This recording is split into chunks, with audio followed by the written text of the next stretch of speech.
It was over. I was finished. My life was a total disaster before it even really started. I stood there, or rather, floated there, cursing the heavens with every fiber of my soul. A few days ago, I was just a regular guy working a factory job, grinding away so my boss could afford a second wife. Then, without warning, I was tossed back into the furnace of creation and reborn. I woke up as a fetus inside a womb. After gathering information for a few days, I realized this wasn't my old world. I was in the Barren Valley, a fantasy world where demons and immortals lived side by side. Powerful cultivators here could split mountains, summon storms, and rule over entire provinces with a single word. For a guy like me, a total nobody who'd get lost looking for a bathroom, I figured I wouldn't last 3 days. But then, the surprises started hitting me. It turned out my new father was the head of the Qin family. They were the strongest clan in the Barren Valley, packed with geniuses and masters. With a background like that, I could walk sideways through life. If I had a problem, I'd just call my dad. If that didn't work, I'd call my mom. She was the holy maiden of Mount Tai Bai, one of the 3 great sacred lands. I thought I had it made. I figured all those stories about main characters with plot armor were just fiction. There was no way a random kid with a lucky streak could beat generations of hard work, right? I was wrong. Dead wrong. Every day, my mother drank a bowl of immortal essence specially prepared by the Qin family. It was designed to boost a baby's potential. To make sure I won the race before I was even born, the family used a secret technique to delay my birth for 100 years. I had been in here for 97 years already. Only 3 more to go. But today, before I could even start absorbing the essence, the energy disappeared. Something else was taking it. Not just the essence, but the energy inside my own body was being violently ripped away. I felt drained, more exhausted than if I'd spent 20 days straight with a demanding girlfriend. That's when I realized I wasn't alone in here. There was a terrifying little monster right next to me. If he kept sucking the energy out of me, I'd be dead in days. I tried to move away, but in this tiny space, there was nowhere to hide. Then, a cold mechanical voice echoed in my head. Ding. Epic level, chosen 1 detected. System activating. My heart sank. The monster next to me was a protagonist. Everyone knows being the family member of a main character is the most dangerous job in the world. You either get killed to start their revenge plot, or you get sacrificed to help them level up. Even if you survive, fate just grinds you into the dirt until you're a shell of a person. As if to confirm my fears, a status screen popped up for my younger brother. He had the epic protagonist halo. It gave him a 9,999-point boost to luck, comprehension, potential, and charm. It even had a relative sacrifice rate of 50%. And if he ever got into a life or death crisis, those stats doubled, and the chance of his relatives dying jumped to 99.999%. Are you kidding me? I screamed internally. Is there no law? No justice? I was the transmigrator. Why was he the main character? What did that make me? Ding. Host detected as the Heavenly Fate Great Villain. Universe Super Invincible Great Villain System activated. The silence was deafening. Being the twin brother of a protagonist was bad enough, but now I was the designated villain? I was basically walking into a death trap with a neon sign over my head.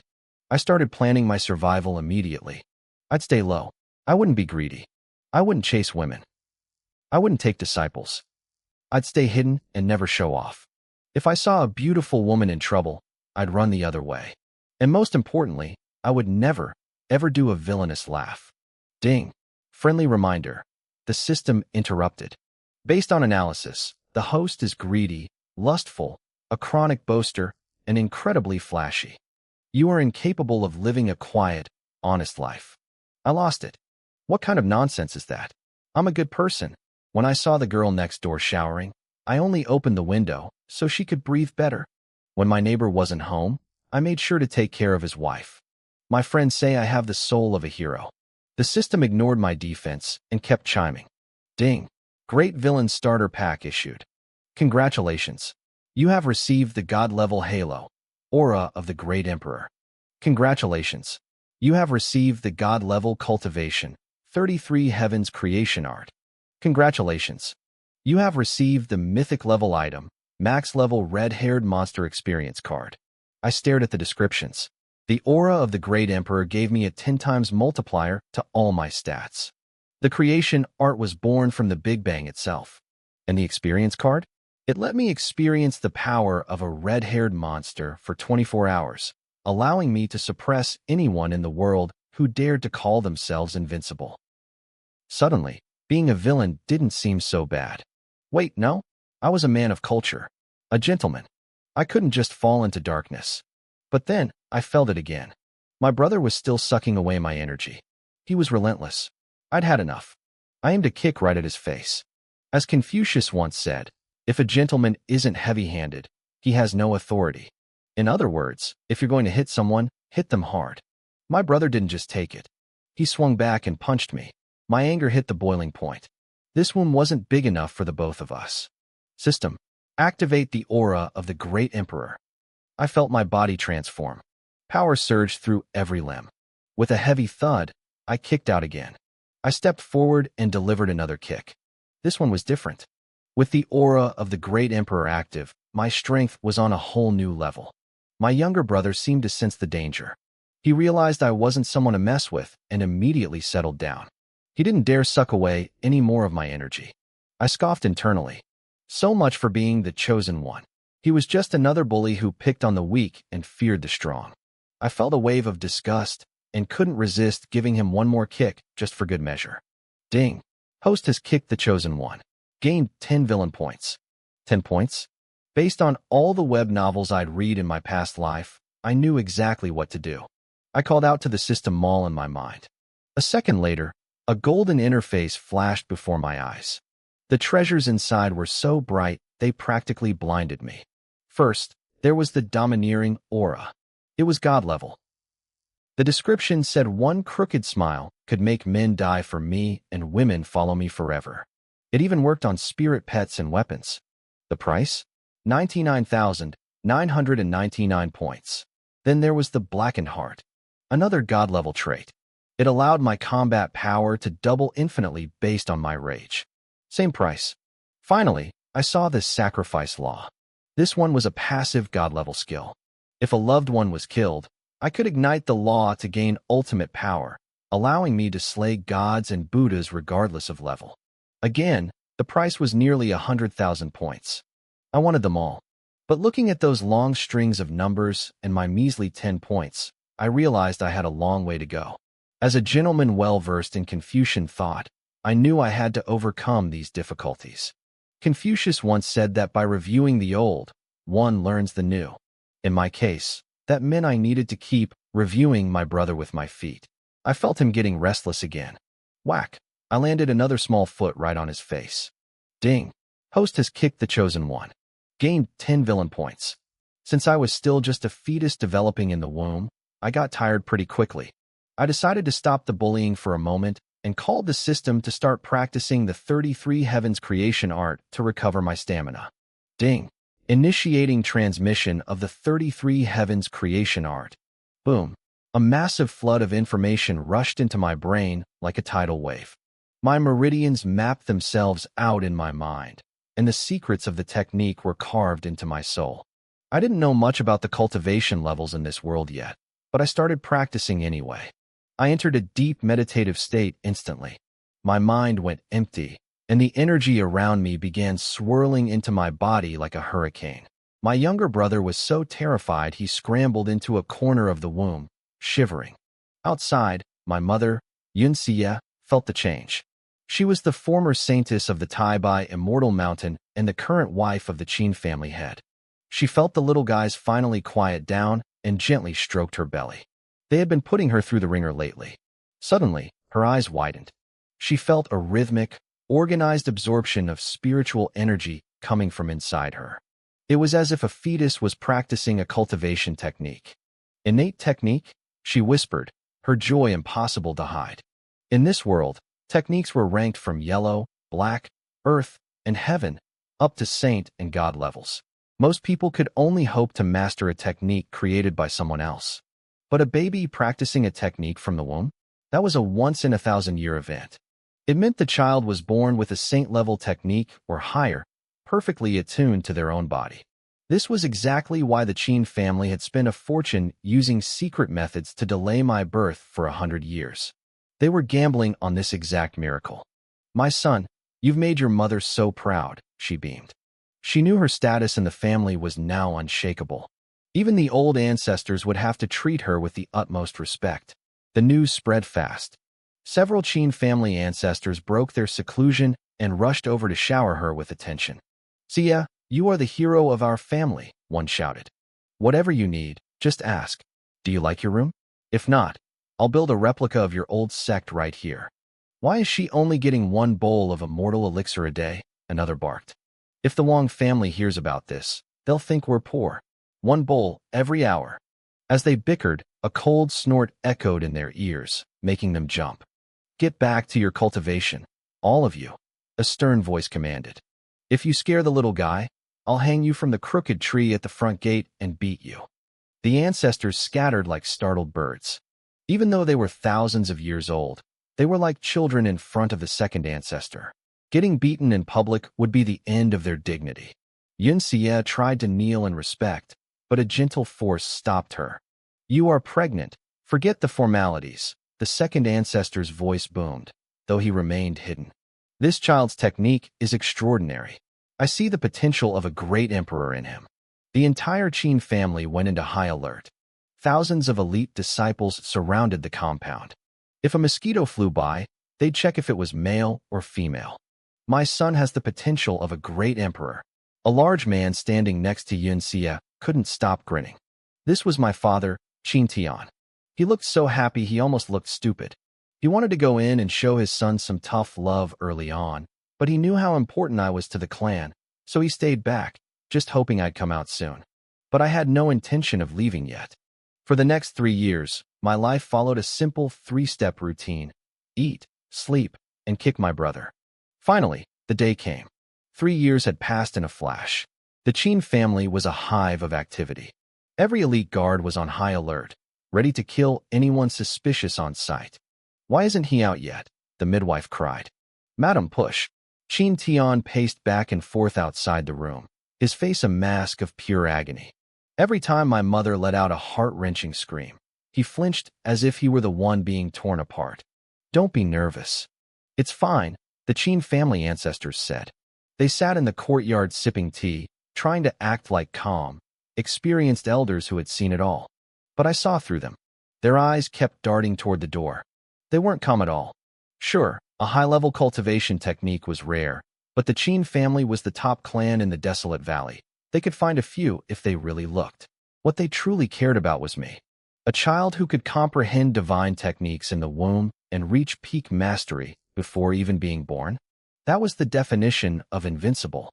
No family would turn down a powerhouse like that, especially in a world where strength was everything. They had placed all their hopes on me.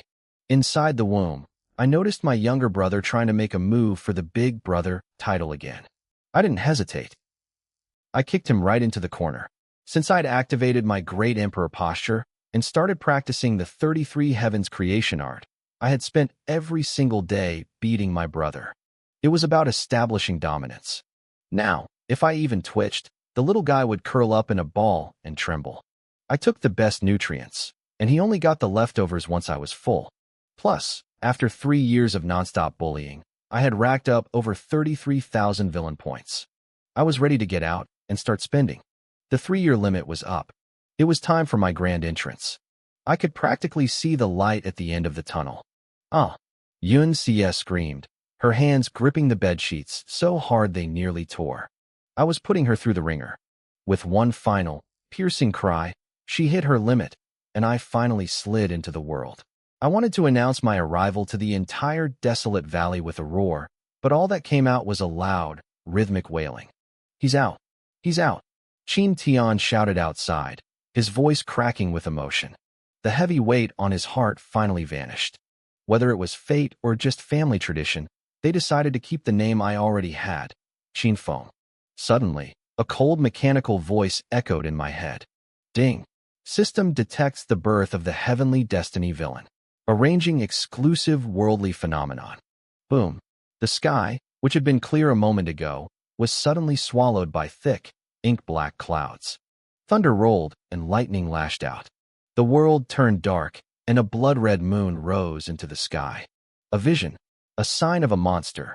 Qin Tian laughed toward the heavens, looking like a madman.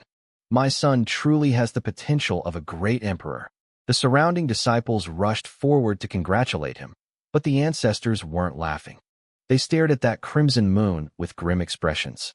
A blood moon meant a monster was born. It meant the decline of nations and the coming of a great catastrophe. Red meant war, black meant death.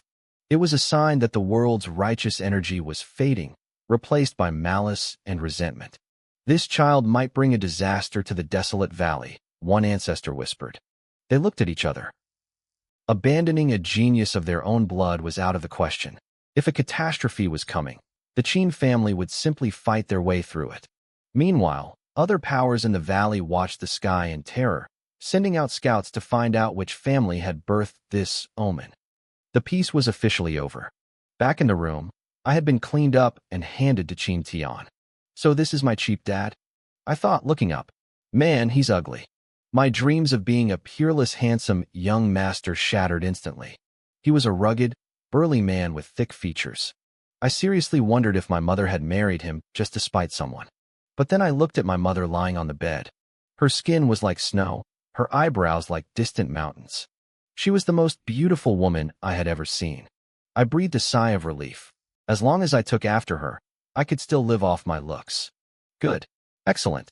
Qin Tian laughed, checking my constitution. He couldn't stop grinning. My bones and meridians were 10 times stronger than a normal newborn's. Because I'd been training in the womb, I was born at the 6th level of the Qi blood realm. I was already stronger than the 8-year-old geniuses of the clan. Suddenly, the midwife gasped. Oh my, madam, there's another one. It's twins. The room went silent.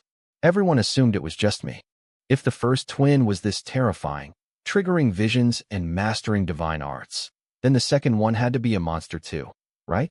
But after a quick check, the midwife shook her head. The second one, he won't come out. It wasn't that he was being stubborn. He was malnourished. I had stolen all the nutrients for 3 years, and he was too weak to survive the birth. Qin Tian panicked. He grabbed the midwife's arm. You have to get him out. Whatever it takes. I can't, she stammered. He's too small. If we force it, he'll be born with permanent defects. He needs at least another 3 years in the womb. 3 more years. Qin Tian looked like he was about to have a breakdown. But for the sake of the kid's future, he had no choice. He used a secret technique to seal the womb, delaying the second birth for another 3 years. I watched this from the sidelines, completely stunned. This cultivation world was weird. You can give birth to half a kid and leave the other half for later? Wait. I screamed internally. There's a traitor in here. Stuff me back in. I'm not done punching him yet.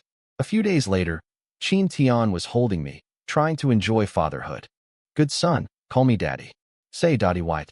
I didn't give him the satisfaction. Every time he asked, I just stared at him with an innocent, blank expression. It made his face turn dark while my mom laughed until she cried.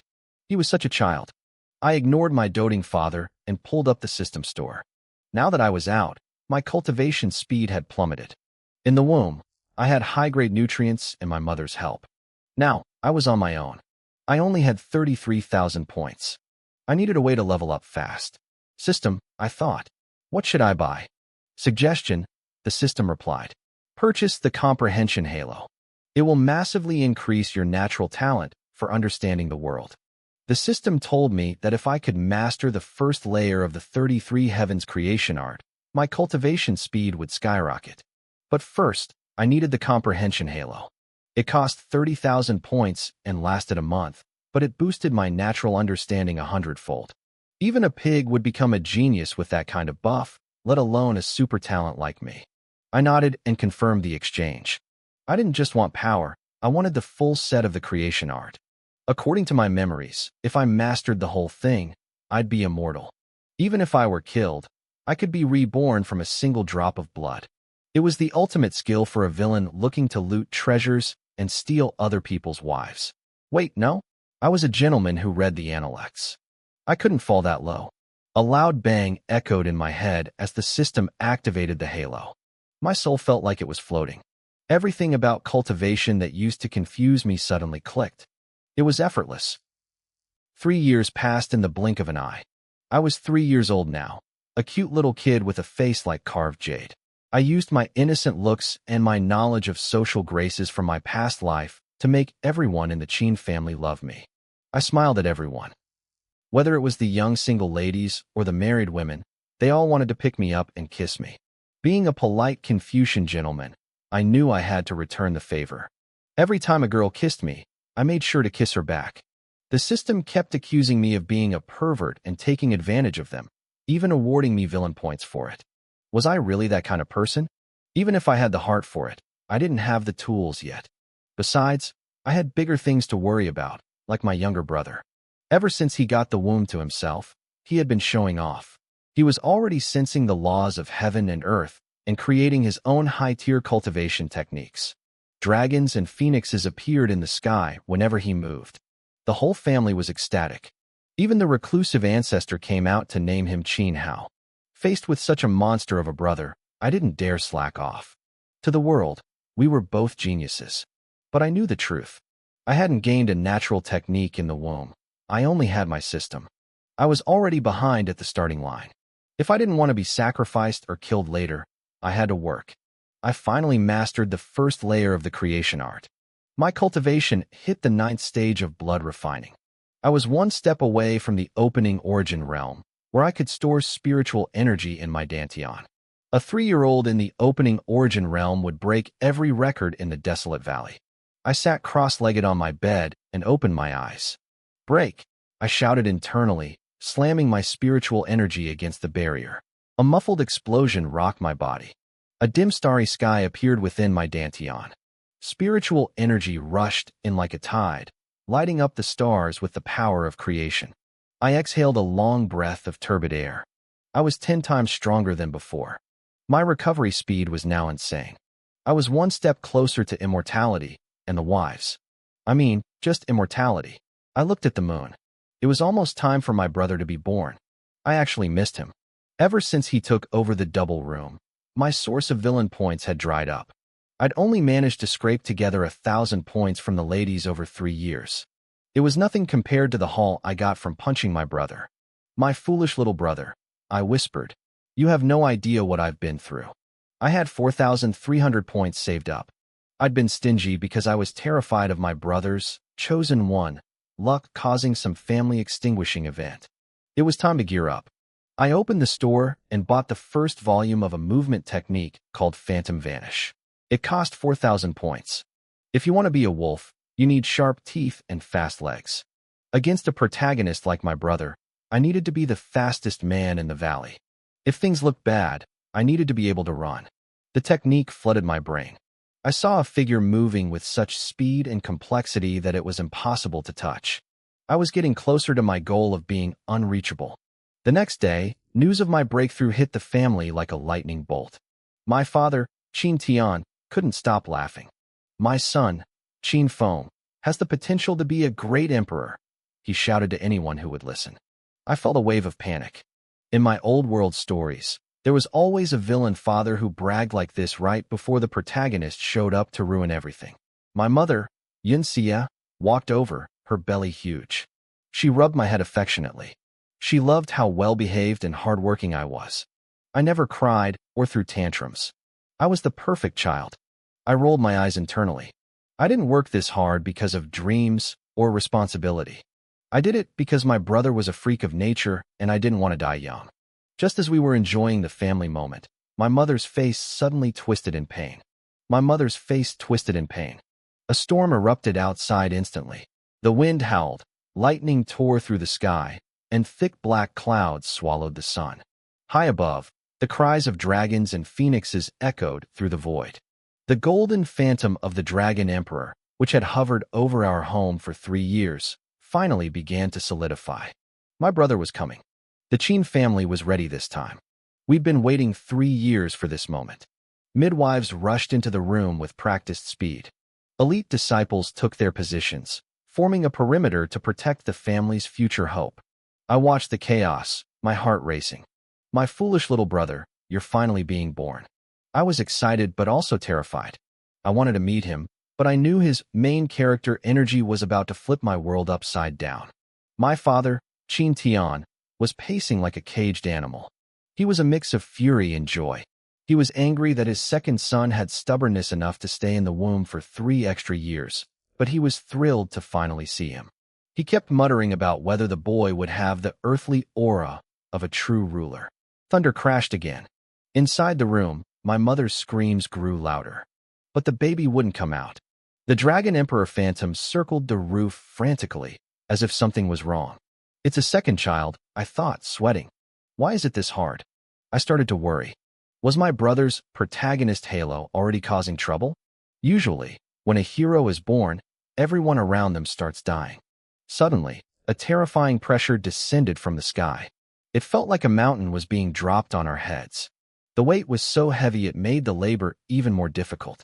Who goes there? My father roared. His energy exploded outward, clashing against the invisible force. The Qin disciples joined in, pooling their strength to resist, but the pressure was overwhelming. We were losing. Suddenly, 7 or 8 powerful auras erupted from the depths of our estate. The Qin family ancestors had stepped in. Old Loach, a cold voice echoed from our side. Are you trying to start a war with us? A white-haired old man in golden dragon robes appeared in the sky. He looked kind and gentle, but I knew better. He was the emperor of the great Xia dynasty. I wasn't a naive kid anymore. In the last 3 years, I'd learned how this world worked.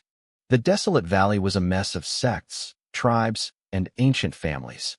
The Great Xia Empire was a coalition of these powers, and the Qin family was the strongest among them.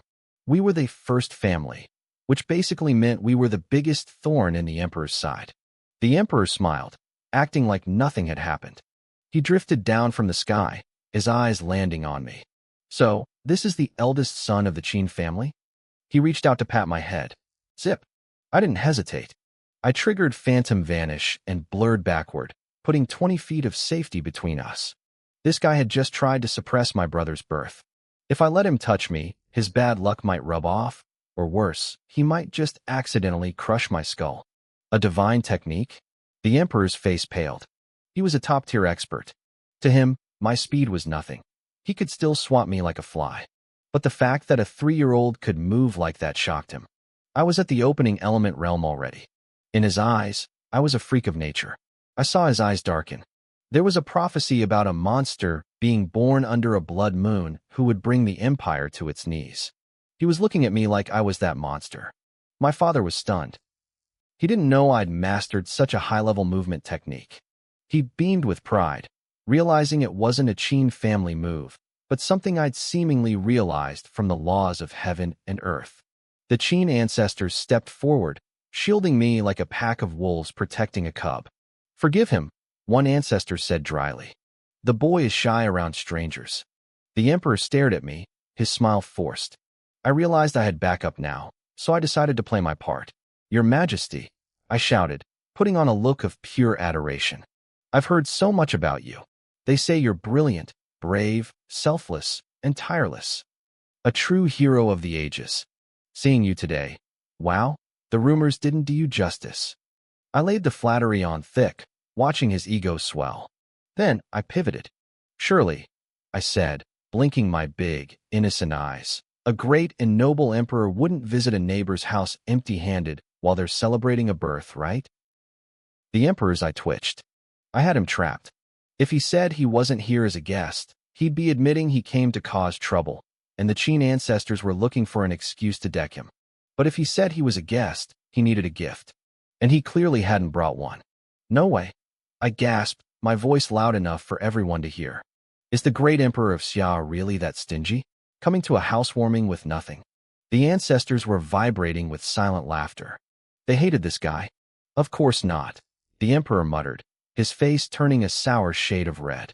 He reached into his robes and pulled out a small wooden box. When he opened it, 9 tiny, finger-sized swords shimmered inside. Each one radiated a terrifying chill. The 9 skyward swords, an ancestor gasped. These were legendary. 10,000 years ago, they belonged to the skyward sword god. 9 blades, heaven-slaying, god-killing, Buddha-demolishing, and so on. Together, They were one of the top 10 weapons in the entire desolate valley. The emperor looked like he was bleeding internally. He had spent a fortune and decades of his life collecting these. He didn't want to give even one away, let alone the set. But with all eyes on him, he had no choice. The emperor looked at me, his face a mask of pure agony. He knew the score.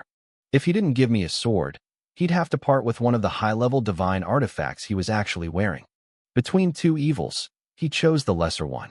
He closed his eyes, resigned to his fate, and prepared to let me pick just one of the 9. He probably figured it wouldn't matter anyway.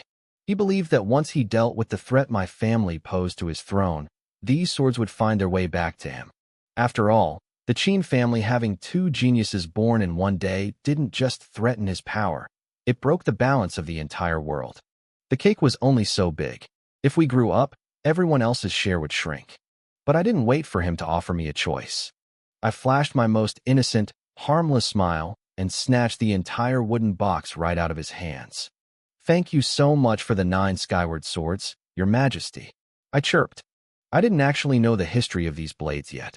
But looking at the greedy, wide-eyed expressions on my ancestors' faces, I knew one thing. Only adults make choices. As a kid, I wanted them all. The emperor started, his voice cracking. He clearly wanted to clarify that he was only gifting one. But my ancestors had zero shame. They immediately drowned him out with a wave of aggressive flattery. "The emperor is too generous," one shouted, "giving away all 9 skyward swords at once.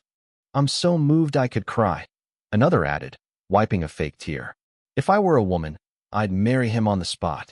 "Such a heavy gift," a third ancestor chimed in. "Our family can never repay this." But then again, the emperor is the true dragon, the master of the 4 seas. Why would he care about these worldly trifles? Exactly. Talking about money with the emperor is an insult. It's the thought that counts, and we definitely got the message. They even threatened anyone who might speak ill of him in the future. Then they looked at me. "Kid, where are your manners?" Kowtow to the emperor.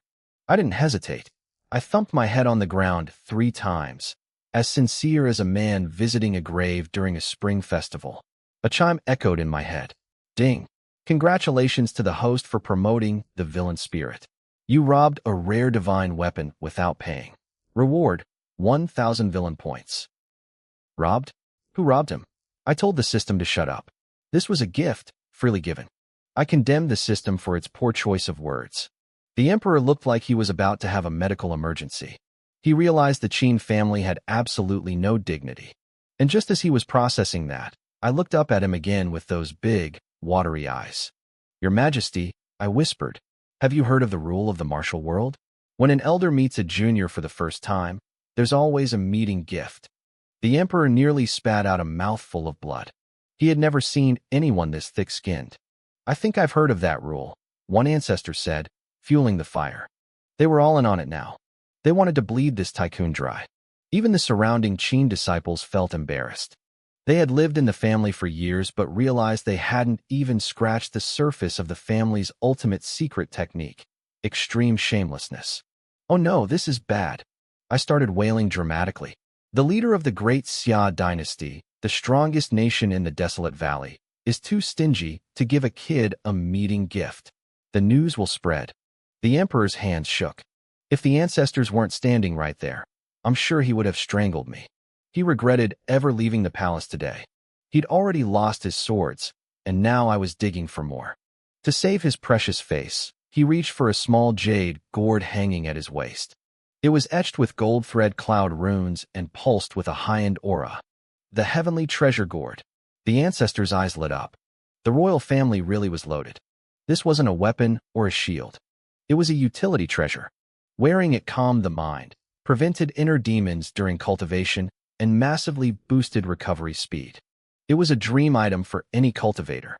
Even the Qin family only had 5 of them because they were so hard to make. "Thank you, Your Majesty." I hopped forward and snatched the gourd before he could change his mind. Ding. System detects host is being helpful by safekeeping the gourd for others. Reward, 1,000 villain points. I nodded. Now the system was speaking my language. You're welcome," the emperor said, his smile looking more like a sob. This gourd was the cheapest thing he had left, but it still hurt to lose. He just didn't want to give me any of the divine gear he actually needed for combat. Then he saw my eyes. He froze. That look, it was the same look I gave him right before I asked for the meeting gift. He actually stepped back. He couldn't believe it. I'd already taken 2 legendary treasures, and I still looked hungry. Even the ancestors were starting to feel a bit bad for him. They were already calculating when they should take me to the capital to visit every other noble house and collect gifts. The Qin disciples watching me were having a collective epiphany. In this world, face is a useless burden. Shamelessness is power. Ding. System detects host has corrupted the Qin disciples. Reward, 200 villain points. My eyes went wide. You can get points for that? It was like I'd just unlocked a whole new world of possibilities. By now, the Emperor was genuinely terrified of me.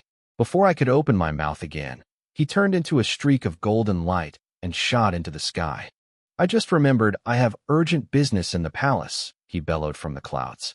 Your Majesty, I screamed after him. I'll bring my little brother to visit you soon. Don't be too formal. You don't need to prepare anything big. Just a few Saint-grade or God-grade manuals.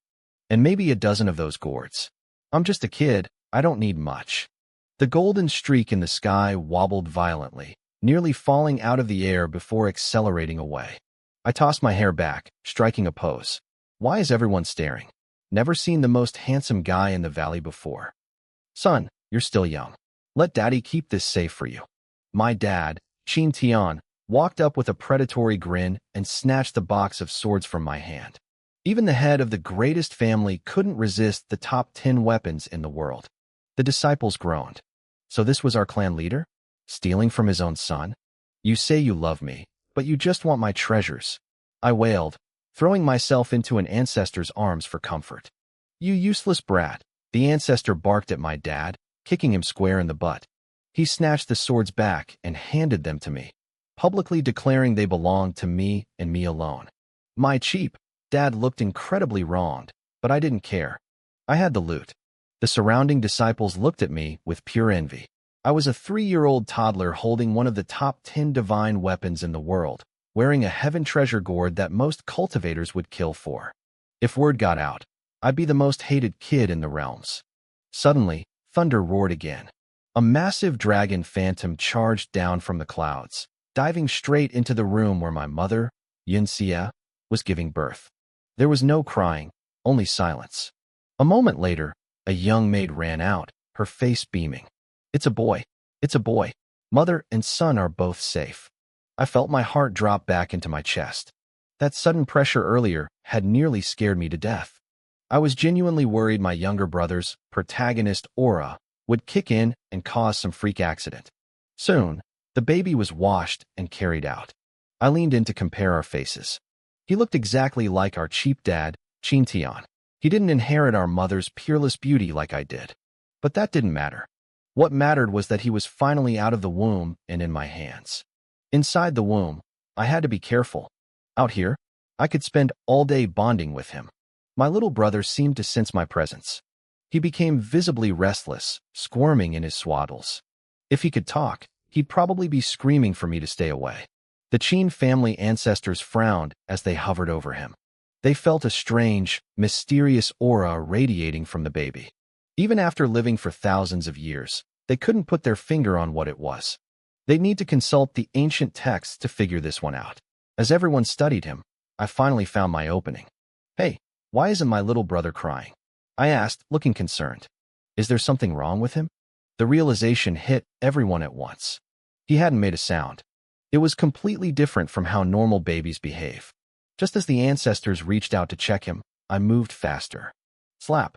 A crisp, loud sound echoed through the room. I swung my small hand and landed a heavy blow right on my brother's tiny butt. I didn't hold back. A bright red handprint appeared instantly. The pain did the trick. My brother let out a cry so loud it nearly shook the rafters. How could you hit your brother? My dad snapped, looking stern as he hurried to scoop the baby up and comfort him. I was just worried about him, I said, my face a mask of innocence and grievance. Inside, I was throwing a party. Asterisk ding. System notification. Host slapped the chosen one's butt. 100 points rewarded. Asterisk. Asterisk ding. Host made the chosen one cry, causing him to exhale a mouthful of innate ancestral chi.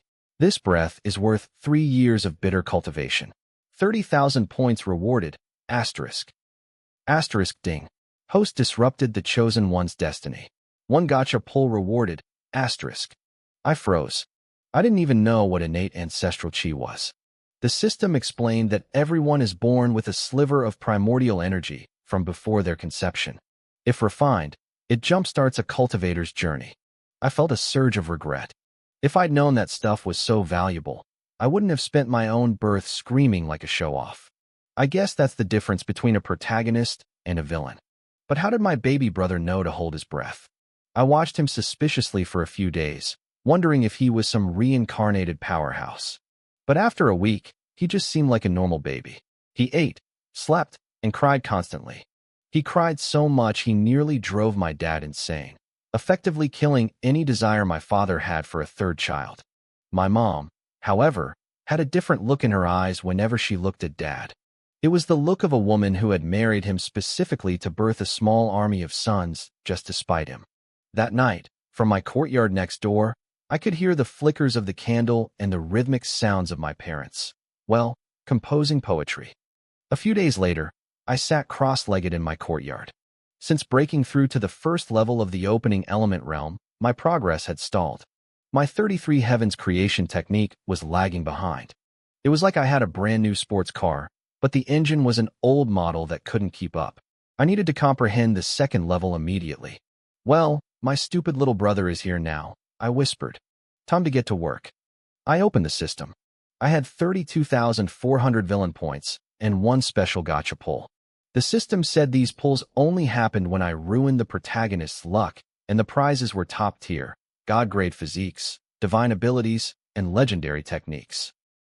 System, spin it. A massive wheel appeared before my eyes, blurred with incredible rewards. The supreme body, the primordial chaos body, the true dragon art, the needle flickered and landed. Asterisk ding. Congratulations. You have pulled the heaven-slaying sword draw technique. Asterisk. Boom.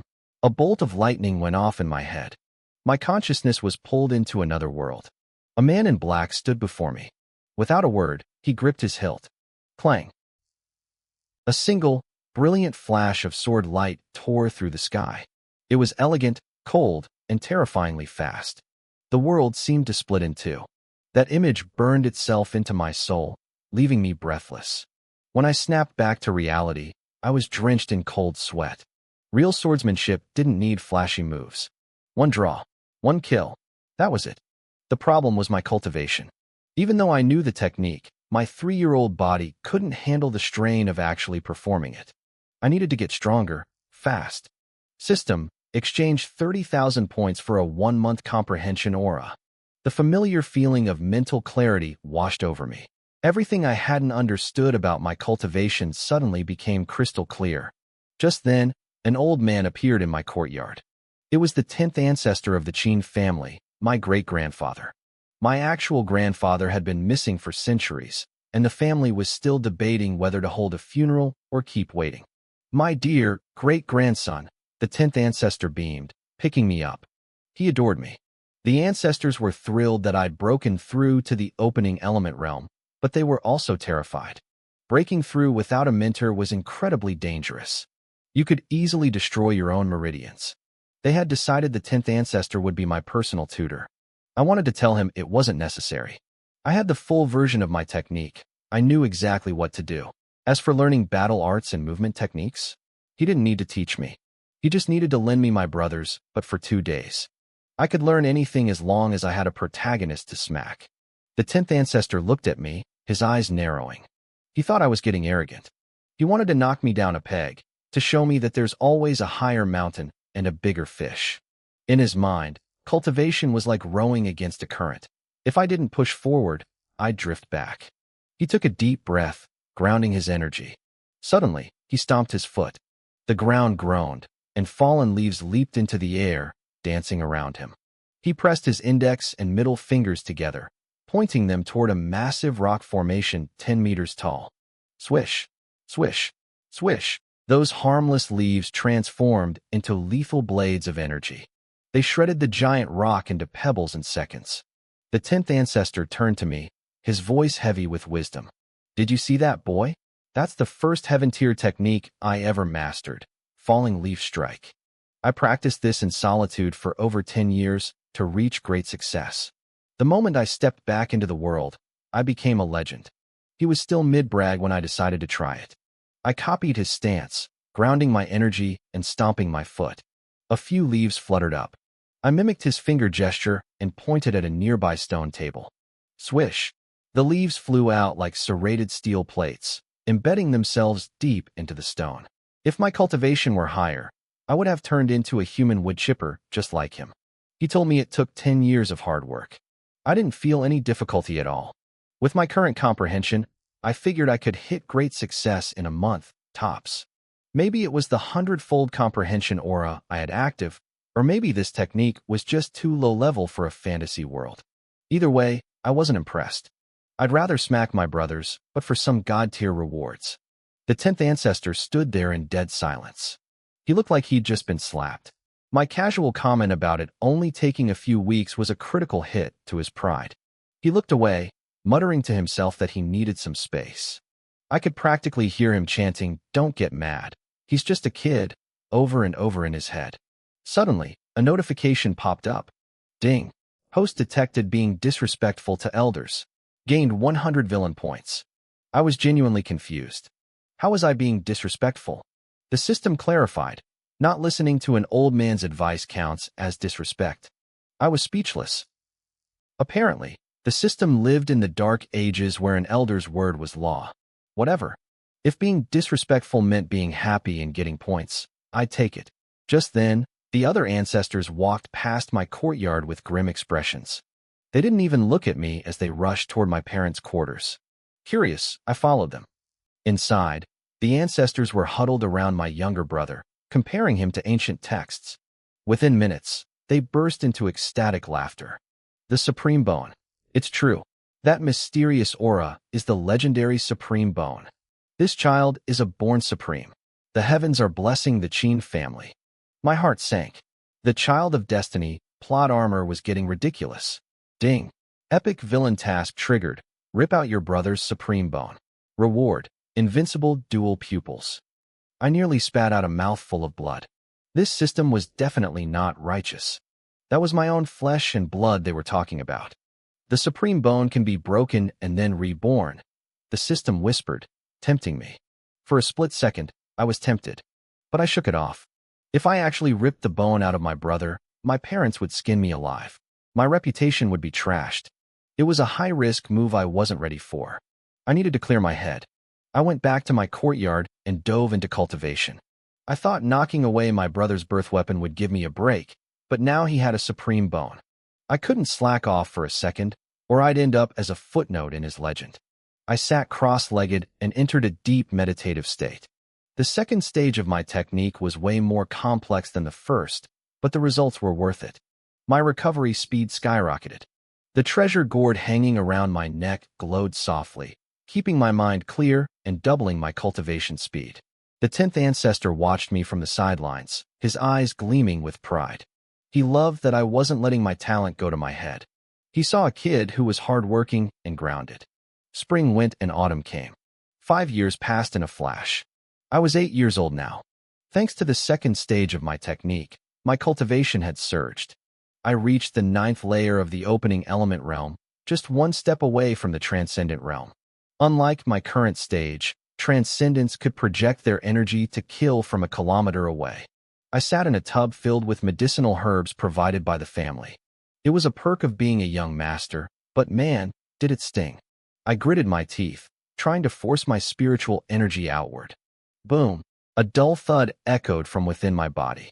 A violent wave of energy erupted, shattering the furniture in the room. He actually broke through, the 10th ancestor gasped. An 8-year-old transcendent. I had broken the ancient records again. But the old man's shock didn't last long. My brother, Qin Hao, was even more of a freak. I had set the record for the opening element realm at age 3. He broke it at age 2. He was only 5 now, but he was already at the 5th layer of the opening element realm. He'd probably beat my transcendent record easily. The 10th ancestor looked depressed. He probably felt like his centuries of cultivation were a joke compared to us. I stood up, shaking off the water. Even though I was only 8, I had the height of a 12-year-old and a lean, powerful build. My first thought after breaking through, go find my brother. He might be my brother, but that wouldn't stop me from beating him up. For the past 5 years, I'd used sparring as an excuse to grind him into the dirt. My villain points had ballooned to over 240,000. However, the kid was getting harder to handle. Even at the 5th layer, he was putting up a fight against my 9th layer. That was the power of a great success foundation. He was invincible within his own rank. I asked the system how I could reach that level of perfection. The answer was simple: just buy a great success realm card. The price wasn't actually that bad. The system only wanted 1 million villain points for a great success realm card. To get that kind of scratch, I needed to start grinding early. After all, if you want to beat your younger brother, you have to do it while he's still small. The 10th ancestor rubbed his temples, looking like he had a massive headache. He knew exactly what was coming: another round of chaotic sibling rivalry. But he didn't stop me. In his eyes, this was healthy competition. My brother didn't lose confidence when he lost. He just practiced harder. And even when I won, I pushed myself to stay ahead. It was a perfect cycle of growth that the family loved to see. I walked through the estate, my energy still slightly unstable from the breakthrough. When the other Qin family disciples saw me, they smiled and offered their respects. Then, they felt my aura. The smiles froze. Shock washed over their faces like a tidal wave. An 8-year-old reaching the transcendent realm? In their world, even a top-tier genius wouldn't hit that level until 16. At 16, you'd be famous throughout the desolate valley. But 8? If they weren't seeing it with their own eyes, they would have called it a lie. I was a monster. I didn't care about their shock. I had a mission. I needed to find my second brother and give him a solid thrashing. Using 5 years of experience in hunting him down, I eventually found the little brat at the main gates. He was a tiny little bean, curled up and sleeping on a crooked-necked tree. "Of course he's here," I muttered. I circled the tree, suspicious. In my past life's memories of web novels, if a kid like him, a literal protagonist, always slept in the same random spot, there was usually a hidden treasure involved. To anyone else, it was just a tree. To a protagonist, it was probably the key to a legendary inheritance or a secret technique. Was I overthinking it? I stared at the bark for a long time, but saw nothing special. My gaze shifted to my sleeping brother. To anyone else, it was a peaceful, cute scene. To me, it looked like he was mocking me. My dream was to be a lazy, rich playboy. I wanted to spend my days surrounded by luxury and beautiful women. But because of this little monster and his protagonist's destiny, I had to work myself to the bone just to survive the future. The more I thought about it, the angrier I got. I raised my hand high. Whack! I delivered a heavy slap right to Qin Hao's little butt. The kid jolted awake instantly. But instead of getting angry, he looked at me and beamed. "Big brother," he chirped, sounding genuinely happy. No matter how many times I beat him, he still followed me around like a lost puppy. Honestly, it terrified me. Everyone knows how it works in the stories. The warmer the childhood memories, the more tragic the death of the person in them.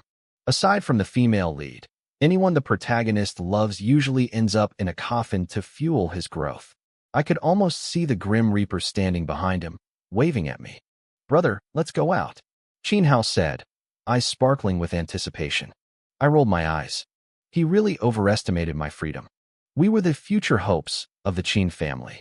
The protection around us was absolute, 24 hours a day. Even at 8 years old, I had never stepped foot outside the Qin estate. Then again, I didn't really need to. The Qin family was the #1 clan in the desolate valley. We had over 10 million bloodline members living in a single, massive city-state. Everyone was a cultivator. We were the true rulers of the Eastern Great Xia Empire.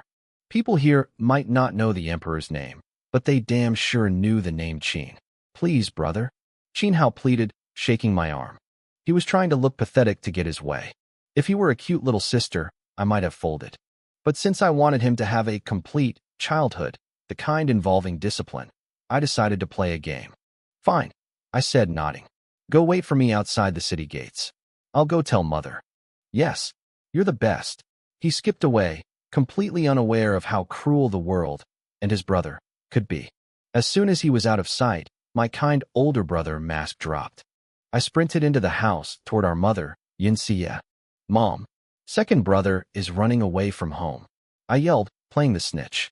Asterisk ding. Host framed the chosen one. Gained 200 villain points. Asterisk. The surrounding guards didn't even blink. They were used to this. Over the last 5 years, I had set my brother up more times than they could count. A few minutes later, my mother marched back into the courtyard, carrying a struggling Qin Hao by the scruff of his neck like a stray kitten. I immediately switched back to my protective mode. Mom, don't be mad, I said, looking heartbroken. It's my fault. I told him we could go out. He wasn't trying to run away. Qin Hao nodded frantically, looking at me with eyes full of gratitude. He thought I was saving him. But the more I defended him, the angrier Mom got. She figured I was just being a good brother and taking the fall for the troublemaker of the family. She couldn't understand how two twins could be so different. I was sensible and obedient. He was a headache on legs. Why can't you be more like your brother? She scolded, looming over him. She didn't see me standing behind her, making a ridiculous face at Qin Hao. He was 5. He didn't have the self-control to handle that. Ha!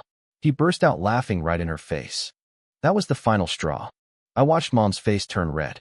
I could practically hear her internal monologue trying to calm herself down. He's my son. I shouldn't hit him. I almost died giving birth to him. It's my fault for not teaching him better.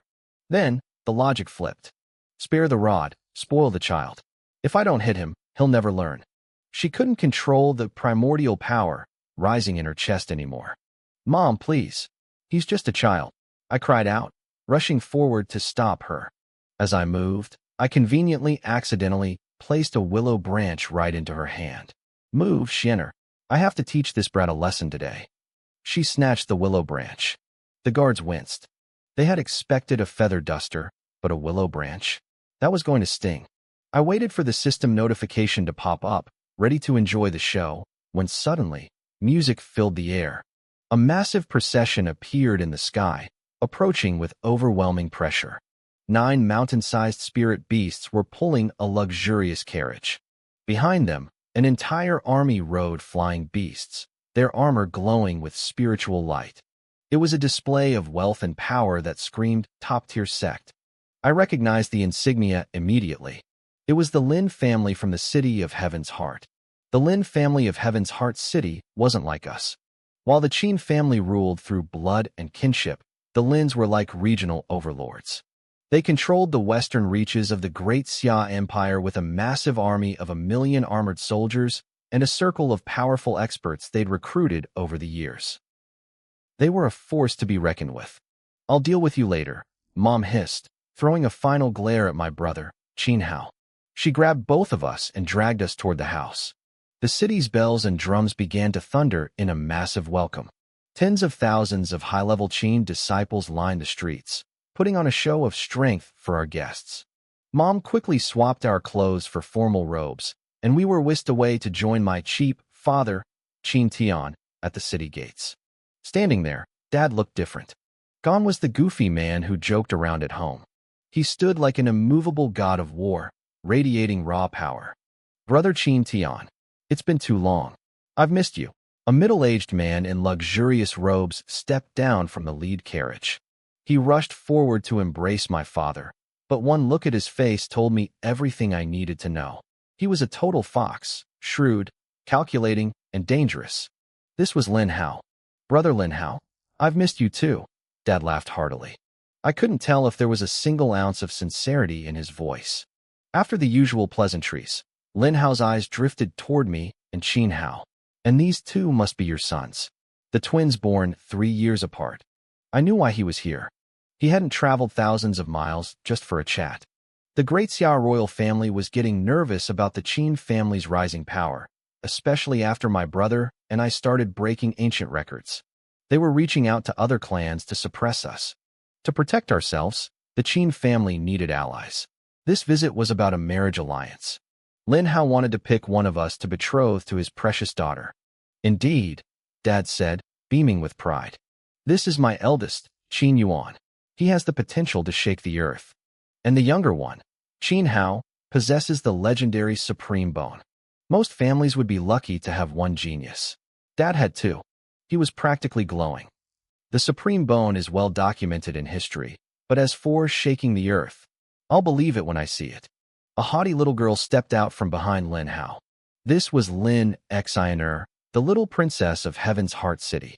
She was only 6 or 7, but she already had the refined features of a future beauty, snow-white skin and eyes like jewels. Xiner, don't be rude. Lin Hao scolded her, but the girl didn't care about manners. She looked at me with pure provocation. She snapped her fingers, and a calm-looking teenager about 14 years old stepped forward. "This is my new servant, Lin San," she said, her eyes challenging me. "Do you dare to fight him to prove yourself?" Lin San. I studied him closely. He didn't look like a servant. There was an edge to him, a hidden sharpness. Whispers broke out among the crowd. Apparently, Lin San was famous. People called him a monster of talent, a genius whose swordsmanship was so terrifying that experts predicted he'd be the #1 swordsman in the world within a century. Ding! A system notification flashed in my mind. Asterisk target identified, Child of Destiny. Grade, Epic, asterisk. My eyes lit up. I was thrilled. Because Qin Hao is my brother, I can never really go all out against him. I'm always worried my parents will kill me if I hurt him too badly. In 5 years, I'd only managed to squeeze 240,000 villain points out of him. But this Lin San, he wasn't family. I could beat him as much as I wanted. The parents shared an awkward laugh, but neither stopped the challenge. Lin Hao wanted to make sure his daughter wasn't marrying a loser. Dad wanted the alliance to work, so he needed me to show off. Even if I lost, I was only 8. Losing to a 14-year-old at the 3rd level of the extraordinary realm wouldn't be shameful. But if I won, that would be a massive statement. I caught Dad's look and nodded. I could play along. I stepped forward, and a heavy aura surged around me.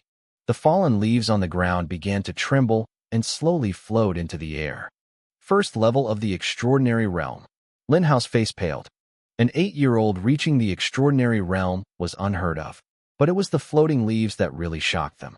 They recognized the technique. It was the signature move of the Qin family's 10th ancestor, falling leaves in flight. Seeing a child master such a high-level technique was terrifying.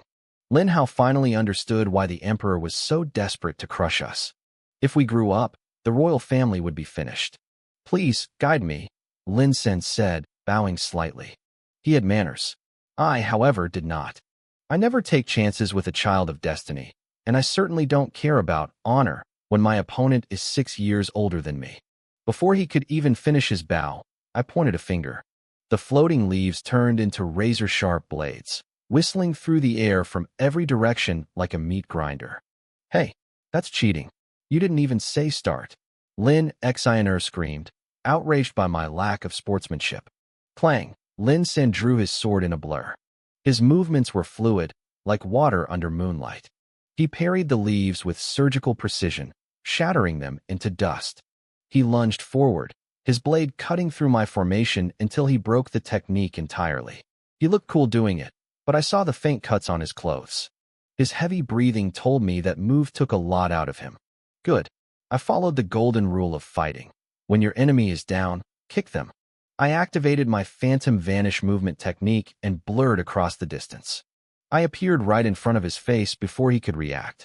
I swung a fist the size of a sandbag straight into his jaw. Crack! Lin San screamed as he was sent flying backward. "Go, big brother!"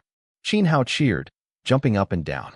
Lin Xiner looked like she was about to explode with rage. "Get up, Lin San. Beat him!" Asterisk ding. "Congratulations, host, for punching a child of destiny. Reward, 200 villain points, asterisk." Seeing the points hit my account made me want to keep going all day. But I underestimated him.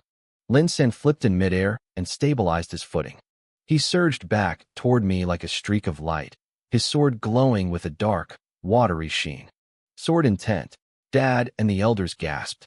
Sword intent was the holy grail for swordsmen. It wasn't just a technique. It was a conceptual mastery that multiplied a fighter's power. This kid was a monster. I felt the danger instantly. I didn't try to block. I twisted my body, narrowly dodging the strike. But Lin San had found his rhythm. With the advantage of his higher cultivation level and his sword intent, he moved like the wind, his blade following me wherever I turned. The air filled with a dense forest of sword shadows. Lin San's blade moved with a terrifying rhythm, lashing out at me with relentless precision. Even with my phantom vanish technique, I felt like a tiny rowboat caught in a violent storm. One wrong move, and I'd be capsized. Go, Lin San. Teach this brat a lesson. Lin Xiner cheered from the sidelines, clapping her hands and sticking her tongue out at my little brother. Big brother Win, you can do it. Qin Hao yelled back, his face flushed bright red as he screamed at the top of his lungs. The adults weren't paying attention to the kids anymore. They were frozen, staring at us in pure shock. Most of them couldn't even reach the transcendent realm by age 8, let alone master sword intent by 14. I could see the realization hitting them. A new era of monsters was rising, and the power balance of the Barren Valley was about to be rewritten. I didn't care about the era or the balance. I only cared about one thing: how to beat this kid and milk him for more villain points. Damn it, I thought, sliding backward. Is this what it feels like for a villain to be suppressed by a protagonist? I was being driven back step by step. I had zero room to counterattack. The atmosphere was too hyped up now. I couldn't afford to lose face in front of my family. I had to use a trump card. System. Exchange for the second volume of Phantom Vanish. Ding. Congratulations, host. 10,000 villain points deducted. My heart bled at the cost. 10,000 points. Do you know how many days I'd have to bully my little brother to earn that back? My dream of reaching great perfection just got a lot further away. I looked at Lin San, my eyes narrowing. I was going to make him pay for every single point. Suddenly, the world slowed down. My body began to move according to the new patterns flooding my brain. I became like a breeze, flickering effortlessly through the dark, watery sword light. I drifted back hundreds of meters in the blink of an eye. The crowd gasped. They could see it. My movement technique had leveled up mid-fight. I was faster and more unpredictable. Lin San's heavy sword shadows couldn't even touch the hem of my robe. Good. Excellent. My father, Qin Tian, laughed so hard I thought he might pull a megaphone out to taunt Lin Hao. Lin San's expression turned dead serious. He knew his casual strikes weren't enough. He planted his feet, his clothes snapping in a wind that came from nowhere. His sword began to howl, the air around the blade tearing apart with a mournful cry. I felt the pressure spike. He was charging his ultimate move. Come to me, I shouted, reaching my hand toward the sky. The city trembled as 9 streaks of light shot through the clouds like falling stars. The 9 skyward swords. Lin Hao and the others recognized them instantly. 5 years ago, everyone heard the rumors. The Emperor of Great Xia had been shamelessly scammed out of these legendary blades, and a heavenly treasure gored by the Qin family's eldest son. Most thought it was a joke. Now, seeing me actually carrying all 9 swords at once, they realized I really was that shameless. I formed a hand seal and pointed. The swords swirled around me, their momentum building until the air roared like a crashing ocean. When the dust settled, a single, chilling blade hovered before me. This was the primary weapon of the Skyward Sword God from 10,000 years ago, one of the top 10 artifacts in the Barren Valley. Over the last 5 years, with the help of the 10th ancestor, I had fully refined these blades. I wasn't at the Sword God's level yet, but I could certainly drive them. Lin San's eyes turned hot with greed. His own techniques actually came from the Skyward Sword God's legacy. If he had these swords, he'd be unstoppable.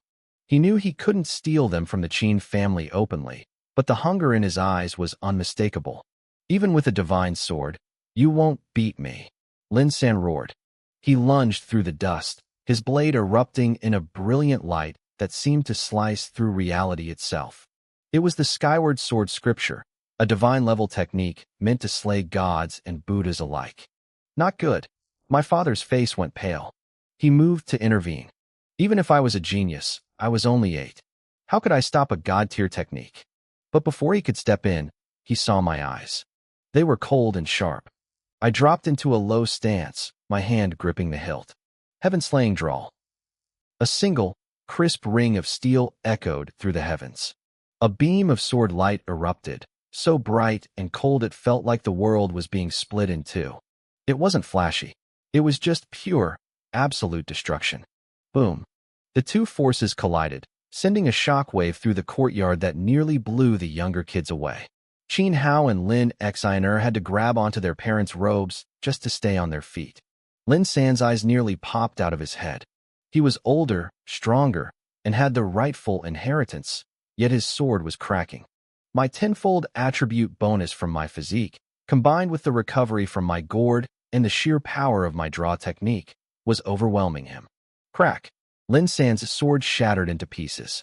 He stood there, trembling, his invincible heart starting to fracture. He had always been the one to defeat stronger foes. Now, he was losing to an 8-year-old. Ding. Congratulations, host. You have cracked the Child of Destiny's invincible Tao heart. Reward, 100,000 villain points. 100,000. My blood started pumping. If just cracking his confidence gave me that much, imagine what I'd get if I really finished him off. If you love him, stab him in the heart. I muttered, my fighting spirit soaring. I blurred forward with my upgraded movement technique, my divine sword flickering like a ghost as I aimed straight for his chest. Lin San was a mess. His rhythm was gone, his confidence was shot, and he could do nothing but retreat as I carved new wounds into his skin. Would you like the summary of the next chapter? The notifications started popping up in my head like a slot machine. Every time my blade drew blood, the system chimed. I earned 500 villain points, then another 500. It felt incredible. I had never fought like this before, mostly because my usual sparring partner was my younger brother, Qin Hao, and I couldn't exactly go all out on him. My brother is the best, Qin Hao shouted from the sidelines. He held his head high, looking like he wanted to brag to the entire world about me. Nearby, Lin Xiner was fuming. She stomped her little feet, looking like she wanted to rush over and punch the smug look off my brother's face. Before she could move, my mother, Yun Xia, scooped her up. My mom seemed to have a real soft spot for the little girl. The match is decided, Lin Hao called out. He waved a hand, stepping in just as I was preparing to plunge my sword into Lin San's chest. With a quick movement, he pulled Lin San back to safety. He wasn't joking around. Lin San was hailed as the greatest swordsman of the next century. He couldn't let me turn the kid into a pinchin' cushion here. I let out a frustrated huff. I was annoyed that Lin Hao had snatched away my human point farming machine, but I didn't push it. These, children of destiny, were weird creatures.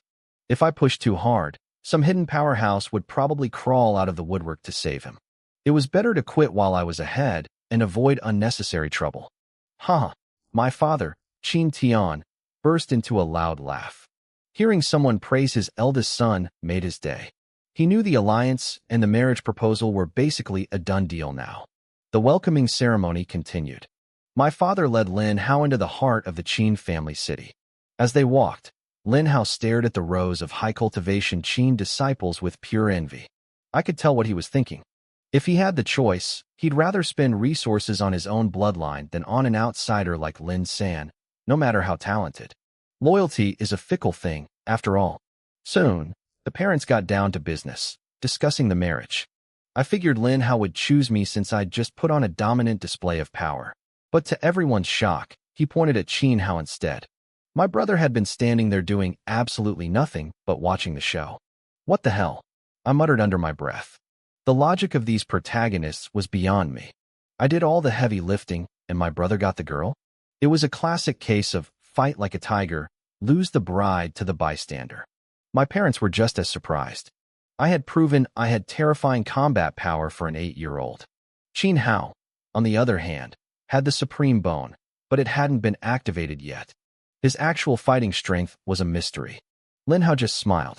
He didn't explain, but I could guess his reasoning. We were twins, so our talent wouldn't be that different. Since I broke records, and then Qin Hao immediately broke mine, it suggested the younger brother might actually have a higher ceiling. More importantly, rumors were flying that I was the Blood Moon monster born 8 years ago, the Great Xia Empire's biggest threat. Investing in me was risky. Investing in Qin Hao was a safe bet. If the Qin family ever fell, Qin Hao would have no choice but to side with Lin Hao's Heavenly Heart City. My father didn't push the issue. His goal was the alliance. As long as the two major powers of the East and West joined forces, Even the imperial family would have to think twice before making a move. He just needed to buy time for us to grow. The deal was struck behind closed doors while the happy couple remained clueless. Lin Xnr was currently touring the city with me and Qin Hao, with Lin San trailing behind us like a dark cloud. I felt a constant sense of unease. Being a great villain, walking between two epic-tier protagonists was nerve-wracking. Even with millions of Qin family members around us, I felt like their protagonist halos might activate at any moment and accidentally wipe out my entire clan. Wow, it's so lively here, Lin Xnr chirped. We had reached the Qin family market. This wasn't a place for vegetables. It was a cultivator's paradise filled with spirit herbs, pills, and magical artifacts. Because the Qin family ruled the East, the market was incredibly safe, drawing traders from all over. Suddenly, Qin Hao and Lin San both froze. Their eyes locked onto a battered, rusty little tripod sitting on a nearby stall. I perked up instantly. I felt like a seasoned pro discovering a new trick. Why worry about being cursed by their luck when I could just use them as human metal detectors? If two protagonists were staring at a piece of junk, that junk was definitely a legendary treasure. I saw it first. Qin Hao snapped. No, I did. Lin San countered. While they were busy glaring at each other, I stepped in like the ultimate opportunist. I looked at the stall owner and asked for the price. It's 1,000 spirit stones, the owner said nervously. He looked at me, then quickly added, but for the eldest young master, how about 888? He watched my face closely, ready to drop the price the second I frowned. Nobody wanted to offend a Qin in this city. The passing cultivators stopped to stare. They whispered that the owner was insane. A single spirit stone could feed a commoner for a lifetime or save a cultivator a week of hard training. Charging nearly 900 for a piece of scrap? The owner was sweating. He wasn't trying to scam me. He explained that he used to be a leader in a massive gang. They had found an ancient ruin and sent 10,000 men inside to dig. Everyone died except him. They didn't find gold or jade. Only this tripod sitting on a stone altar. His boss had spat out a mouthful of blood and died the moment he touched it. To him, 888 was a bargain for 10,000 lives. Fine, 888. I'll take it, I said quickly. I didn't want to give the protagonist time to react. I told the owner to go to the Qin estate to collect his payment. As the young master of the greatest family in the desolate valley, it made perfect sense that I didn't carry pocket change. Thank you, young master. The man bowed frantically and handed me the tripod. Lin San stood there, mouth agape. He was stunned by how casually I threw money around without even inspecting the item or haggling. It was pure, arrogant wealth. But deep down, he felt a pang of loss. He didn't know what the tripod was, but his gut told him it was something incredible. His entire success so far had been built on following those gut feelings. Ding! A notification chimed in my head. The system congratulated me for sabotaging the Child of Destiny's opportunity and awarded me a lottery draw. I took the small tripod from the owner and looked at it closely. Honestly, it looked like a piece of junk. I couldn't see anything special about it at all. I felt a surge of annoyance. Why did the protagonist get to see treasures through pure intuition while I, the villain, just saw a broken pot? It wasn't fair. Brother, give it to me, okay? Qin Hao started shaking my arm again. He was doing that cute, pitiful act, trying to bait me into giving him the tripod. I never fell for his tricks. If it were my little sister, I might have caved, but not for him. Still, since I couldn't figure out how to use this thing, I figured I could use my protagonist brother to activate it for me. Fine, I said, looking very serious.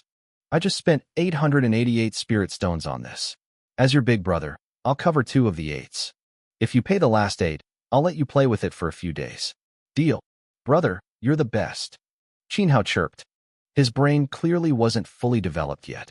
He happily pulled out a storage bag filled with the New Year's money he had saved up over the last few years. I had been eyeing that stash for a long time. Just like that, I hustled him out of 800 spirit stones. The bystanders were speechless. They looked at Qin Hao with pity, as if thinking that anyone with a preschool diploma wouldn't have fallen for such a blatant scam. A system alert popped up. I had gained 500 villain points for deceiving an innocent child of destiny. I tucked the 800 stones away, feeling great. I kept my word and handed the tripod to my brother. The plan was simple. Let him activate it, then take it back. Chin Hao didn't feel cheated at all. In his mind, I paid 88 and he only paid 8. He thought he got the better deal. I looked at my foolish little brother and sighed. I really didn't understand how the original plot had someone with my IQ getting crushed by a kid like this. Is that tripod actually useful? Lin Xinger asked, leaning in curiously. She reached out to touch it, but Chin Hao pulled it into his chest like he was guarding a hoard of gold. He didn't give the little princess any face at all. Lin Xinger stomped her foot in frustration. As the princess of Sky Star City, no one had ever treated her like this.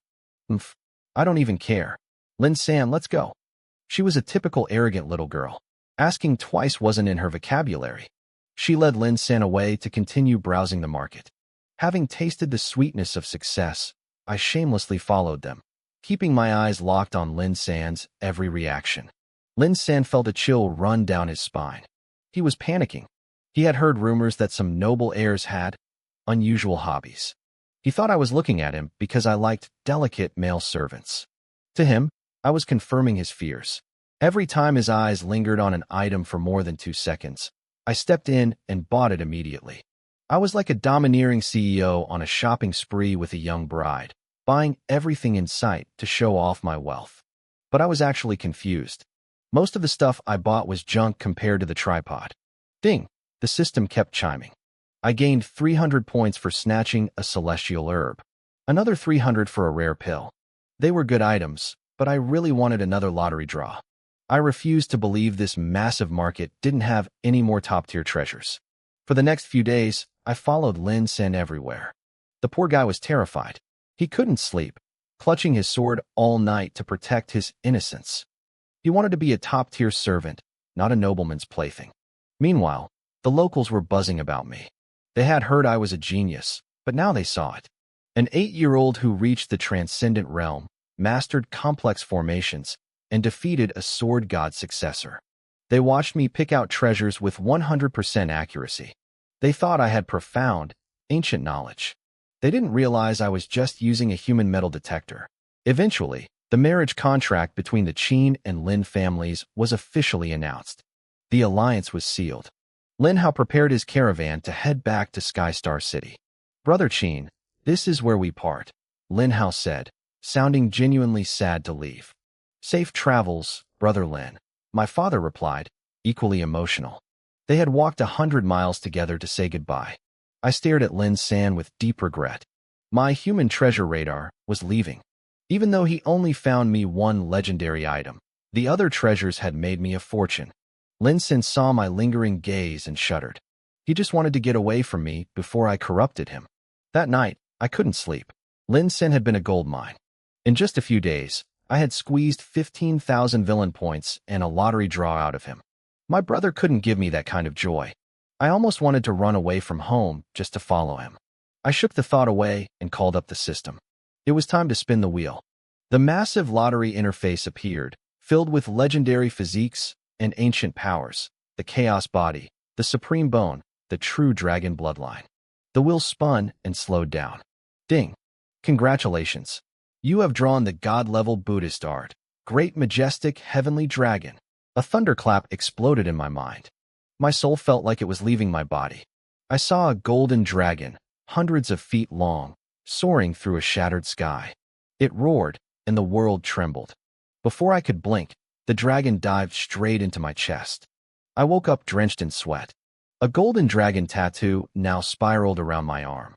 The techniques for the great majestic heavenly dragon were burned into my memory. I felt a power so holy and destructive it made my blood boil. Being a villain was starting to feel very, very good. This new art wasn't just for show. It dealt double damage to the demon race, making it their ultimate nightmare. It also boosted my physical defense and gave me the ability to see through any disguise. One look, and I could tell if someone was human or a monster. My bedroom door creaked open. A small head poked inside to check on me.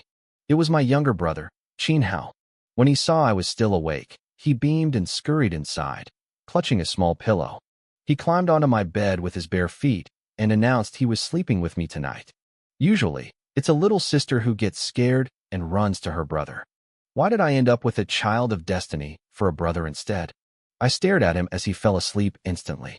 It felt like he was mocking me, dangling his supreme bone in front of my face. He had absolutely no respect for my career as a villain. While we slept, the great Xia Palace was in an uproar. The morning court was tense. News of the Qin family's alliance with Tianqin City had reached the capital. They also knew I had reached the transcendent realm at age 8. I had created my own sword technique and defeated Lin San, the successor of the Skyward Sword God. My brother and I were growing much faster than anyone expected. The ministers were divided. Some argued that our alliance was a direct insult to the throne. They wanted to send the army immediately to crush us before we got too comfortable. Others were terrified. They knew the Qin family and Tianqin City weren't easy targets. If the court attacked us, the empire would be left vulnerable. The Enro Empire to the north had been growing stronger for years, and they weren't hiding their ambition anymore. They were the real enemy. The emperor watched his ministers argue. He was stuck. He needed the great families to fight off external invaders, but letting the Qin family grow meant losing his throne eventually. He sighed, feeling the weight of his age. He realized the world was changing, and he was being left behind. Back at the estate, I sat cross-legged in my courtyard. Thick spiritual energy swirled around me. Ever since I broke through to the transcendent realm, my cultivation technique had been lagging. I didn't hesitate. I spent 30,000 villain points to activate a 1-month inside halo. My mind cleared, and I began to master the 3rd level of my technique.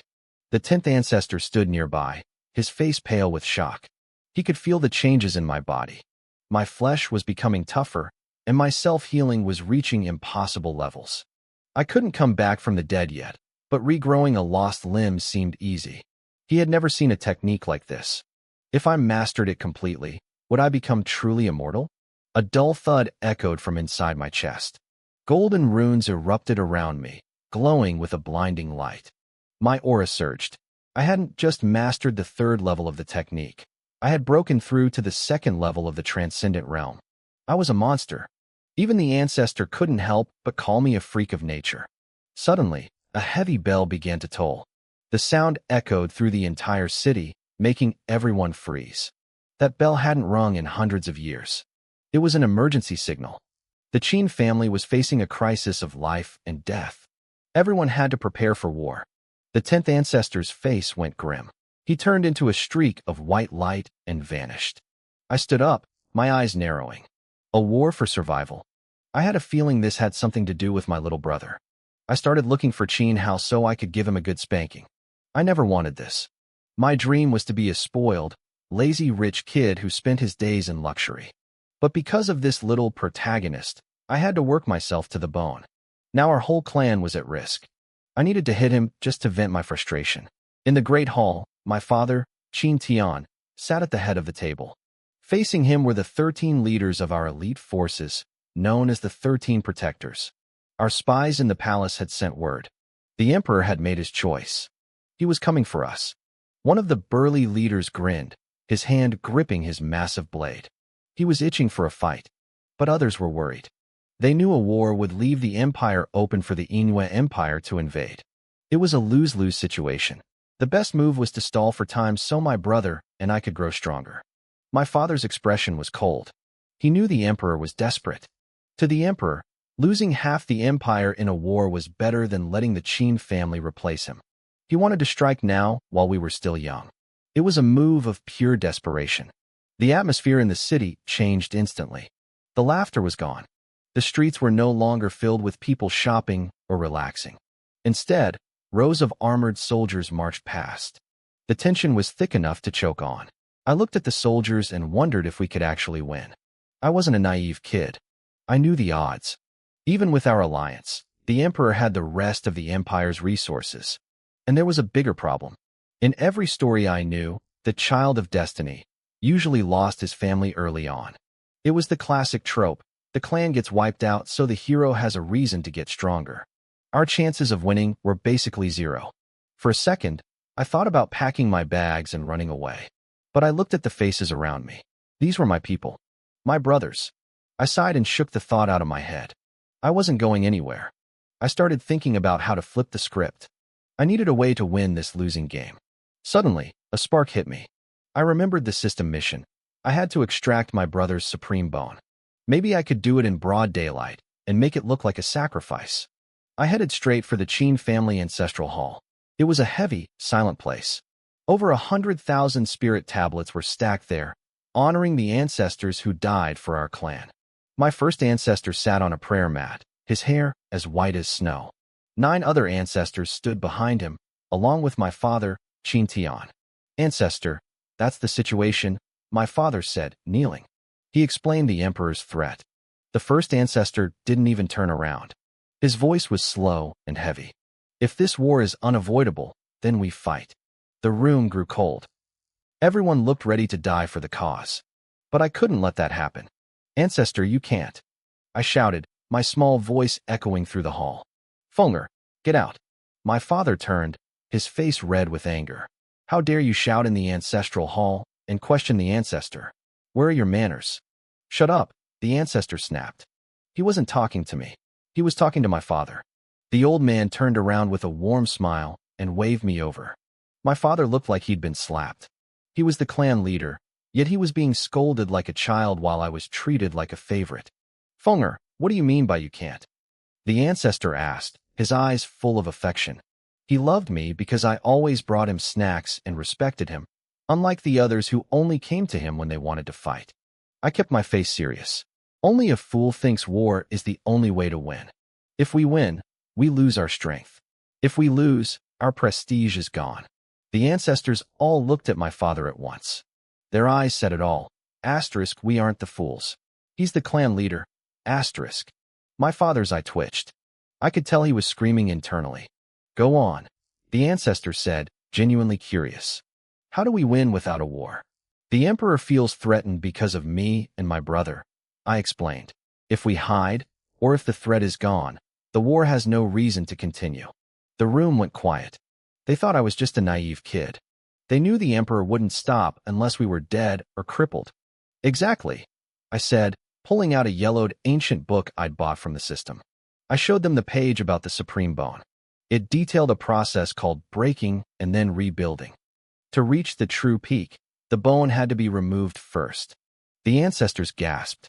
Usually, a family would guard a supreme bone like a holy relic. The idea of digging it out of a child was insane.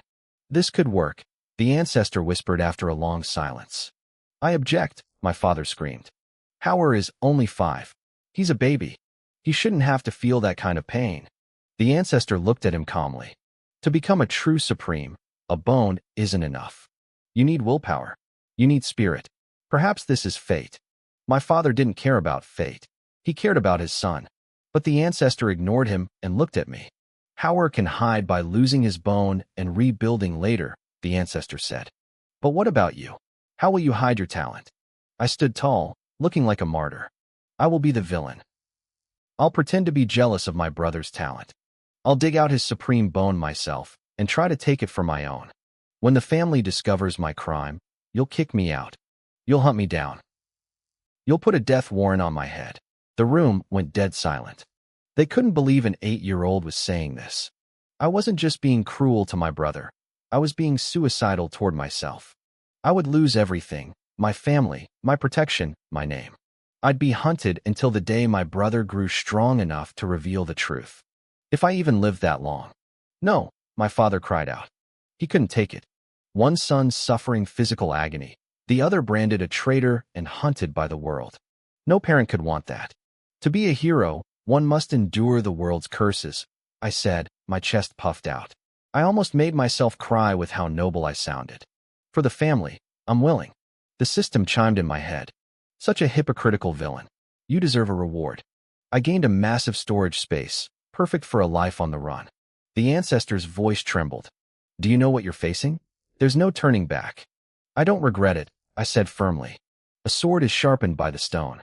Plum blossoms only smell sweet after a bitter cold. You can't see a rainbow without the storm.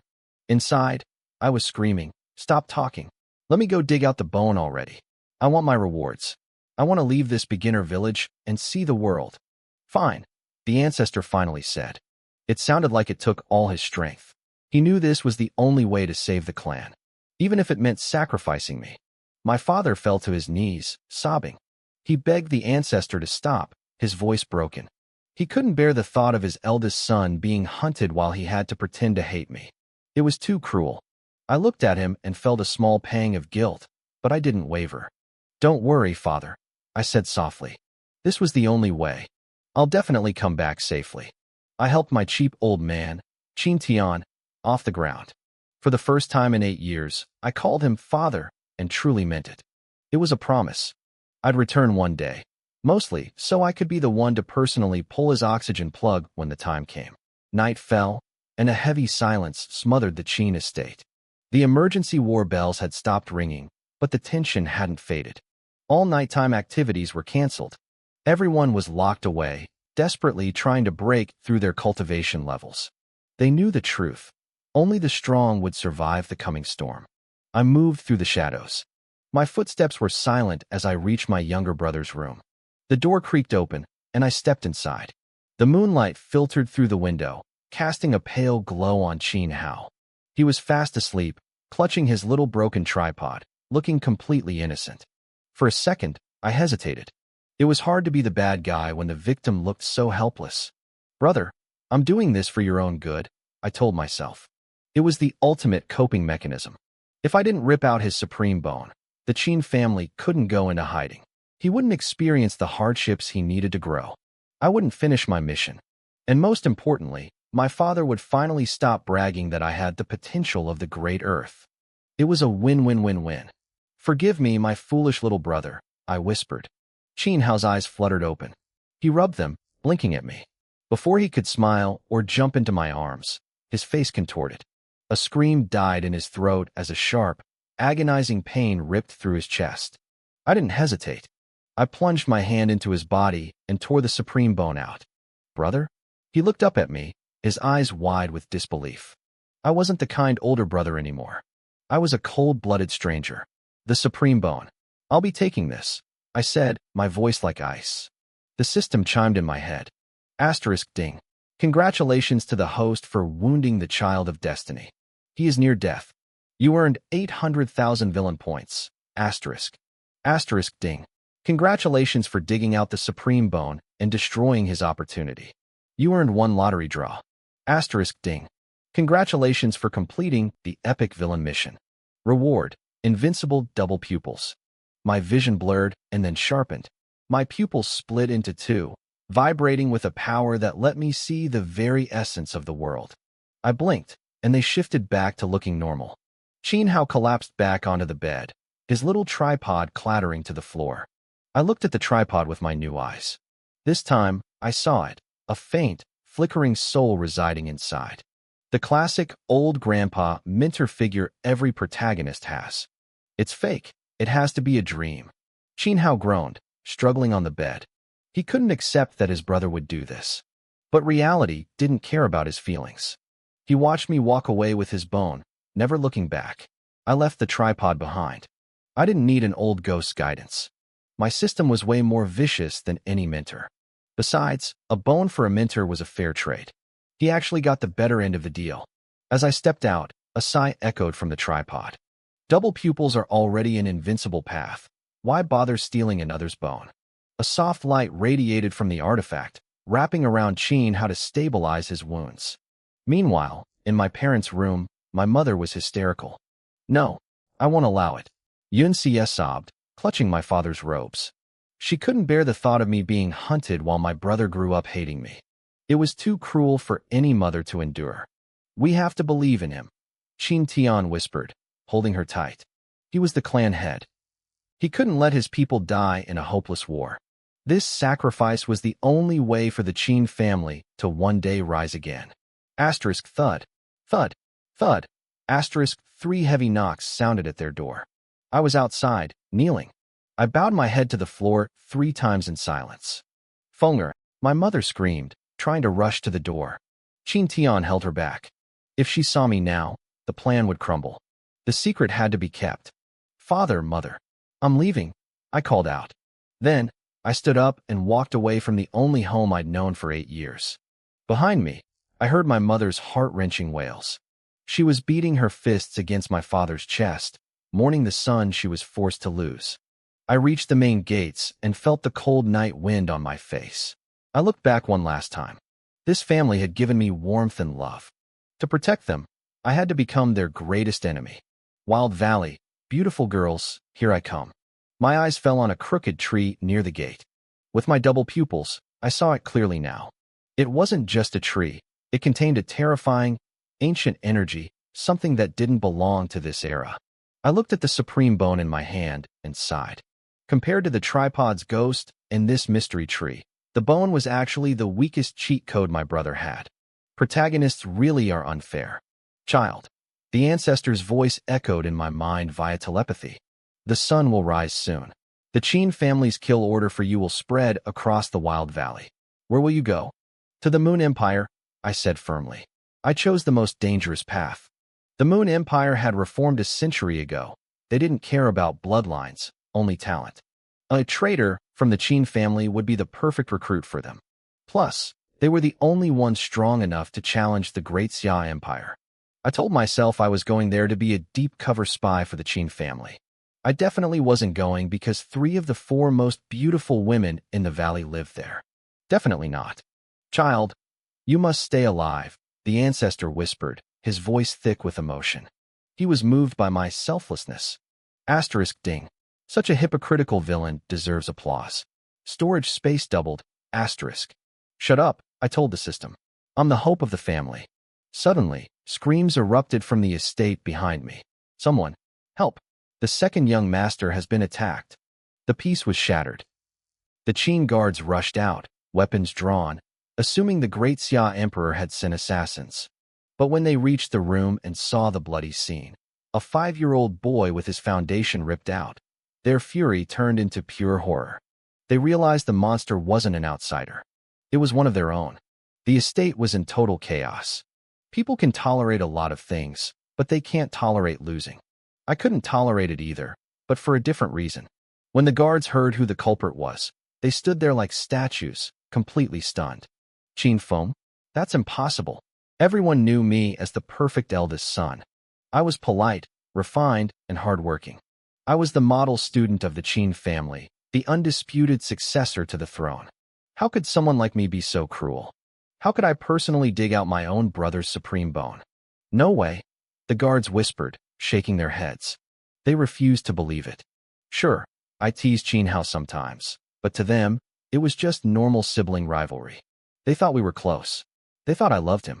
It was him, that rebellious son. My father, Qin Tian, screamed. His face was a mask of agony and rage. His body trembled uncontrollably.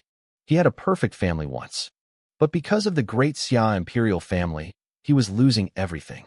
He had to watch me, his 8-year-old son, head out into a world of danger alone. He had to watch his 5-year-old son scream in pain as his bone was ripped away. As a father, how could he not be furious? Suddenly, he coughed violently. A spray of blood hit the floor. He couldn't hold it back anymore. As the head of the Qin family, he carried too much weight on his shoulders. He had to play this part perfectly, and the stress was tearing him apart from the inside. Family head, the guards cried out. Seeing him spit blood finally convinced them.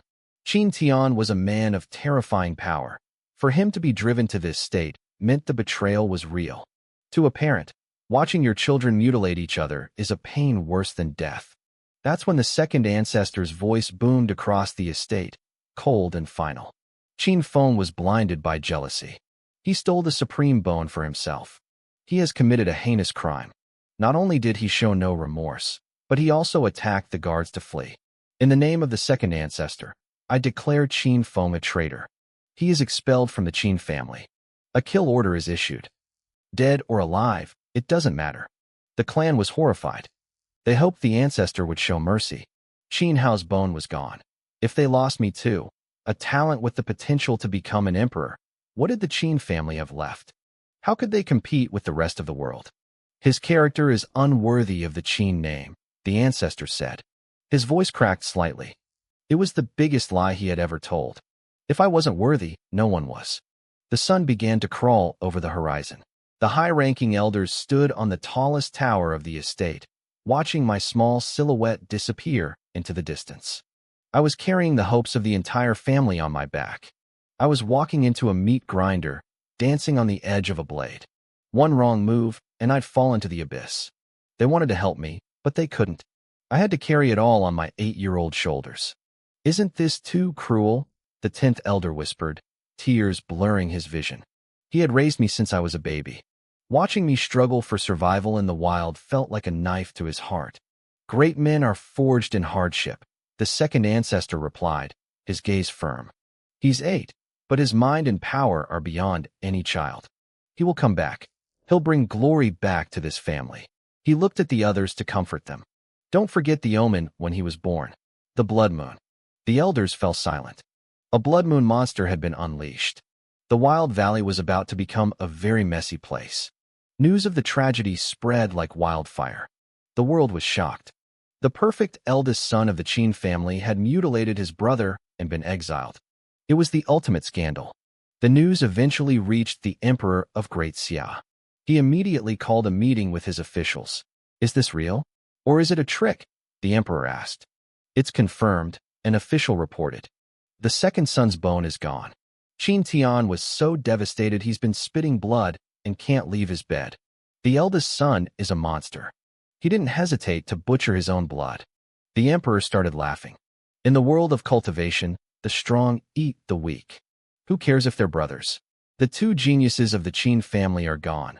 One crippled, one a fugitive. Heaven is on our side. The Qin family is no longer a threat. "Should we kill the eldest?" another official asked. "He still has a supreme bone.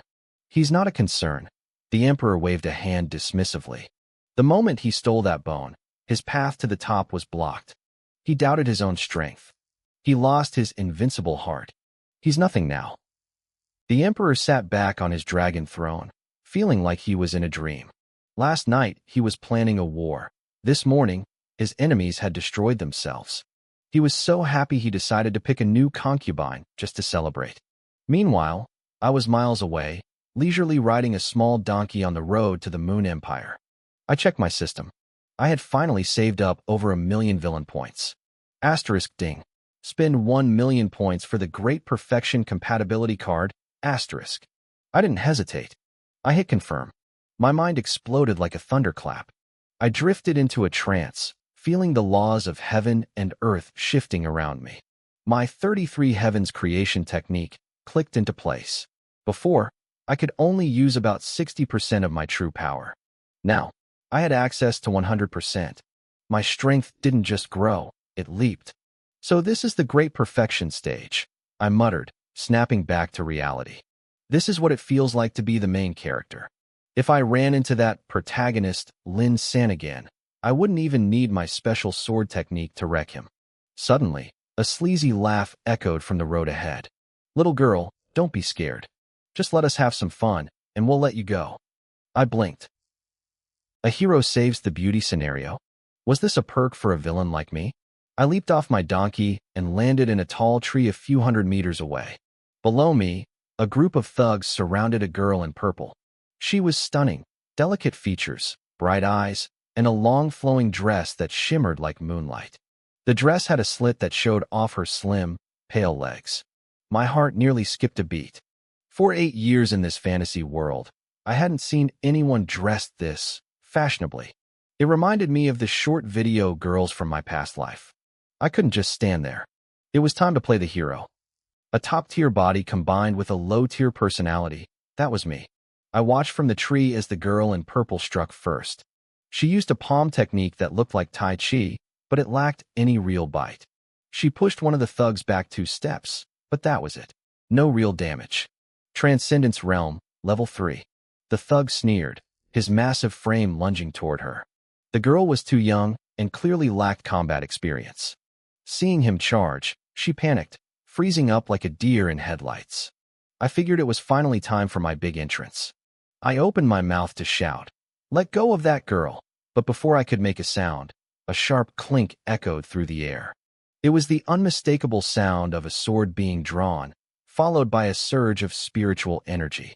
My mind immediately flashed to Lin San. It sounded exactly like his blade, but that didn't make sense. Wasn't he supposed to be heading back to Tianjin City with Lin Xing'a? Why was he still hanging around the eastern region of Great Xia? A dark shadow blurred through the air. Blood sprayed as the sword light flashed. One of the thugs didn't even have time to scream before he was taken out of the game. The figure landed. It was Lin San. My eyes lit up. I practically wanted to scream, "Lin San, I love you." I thought things would be boring after leaving the Qin family, since children of destiny aren't exactly like cabbages you can find on every street corner. But thanks to my villain Yahello, the protagonist had delivered himself right to my doorstep. Wait, that sounded a bit wrong. In broad daylight, you dare bully a young girl? Lin San held his 3-foot blade, striking a pose that screamed, righteous hero. He stood there on his moral high ground, looking down on the scum. You killed our brother. The other thugs went into a frenzy. They charged like hungry tigers coming down a mountain, their attacks fierce and desperate. Seeking death, Lin San muttered. His gaze turned sharp as he threw his sword. The blade transformed into a streak of light, plunging straight into a thug's chest. The power at the tip of the sword exploded, carving through bone and muscle. Blood gushed out, the metallic scent filling the air. It only made the remaining thugs angrier, but Lin San didn't flinch. He strode forward, ripped his sword out, and continued the slaughter. More fountains of blood sprayed the grass. Transcendence Realm, Level 4. I frowned from my hiding spot. Lin San had broken through. His swordsmanship was sharper and faster than the last time we met. He clearly hadn't been slacking off. I still couldn't figure out why he was lurking on Qin family territory, though. Kid, we underestimated you. The last 3 thugs finally realized they were dealing with a genius, the kind who could jump levels in a fight as easily as drinking water. They didn't hesitate. Each of them swallowed a pill. Berserk pills. Lin San's expression shifted. I knew those pills. They doubled a person's combat power at the cost of 10 years of their lifespan. These guys were already slightly stronger than Lin San. With his protagonist aura, he could usually win, but with those pills active, it would be a bloody, desperate victory. He had to kill them before the effects kicked in. Suddenly, a sword chi that felt like it could split the world itself swept through the clearing. The sharp wind whistled past Lin San's face. Before he could even react, I blurred past him like a lone swan cutting through the sky. My skyward sword flashed like dark water. In a heartbeat, I landed and sheathed my blade with a soft click. You? The 3 thugs gasped, their eyes wide with shock. Then, their massive bodies crashed to the ground. Asterisk ding. Congratulations, host. You killed 3 people.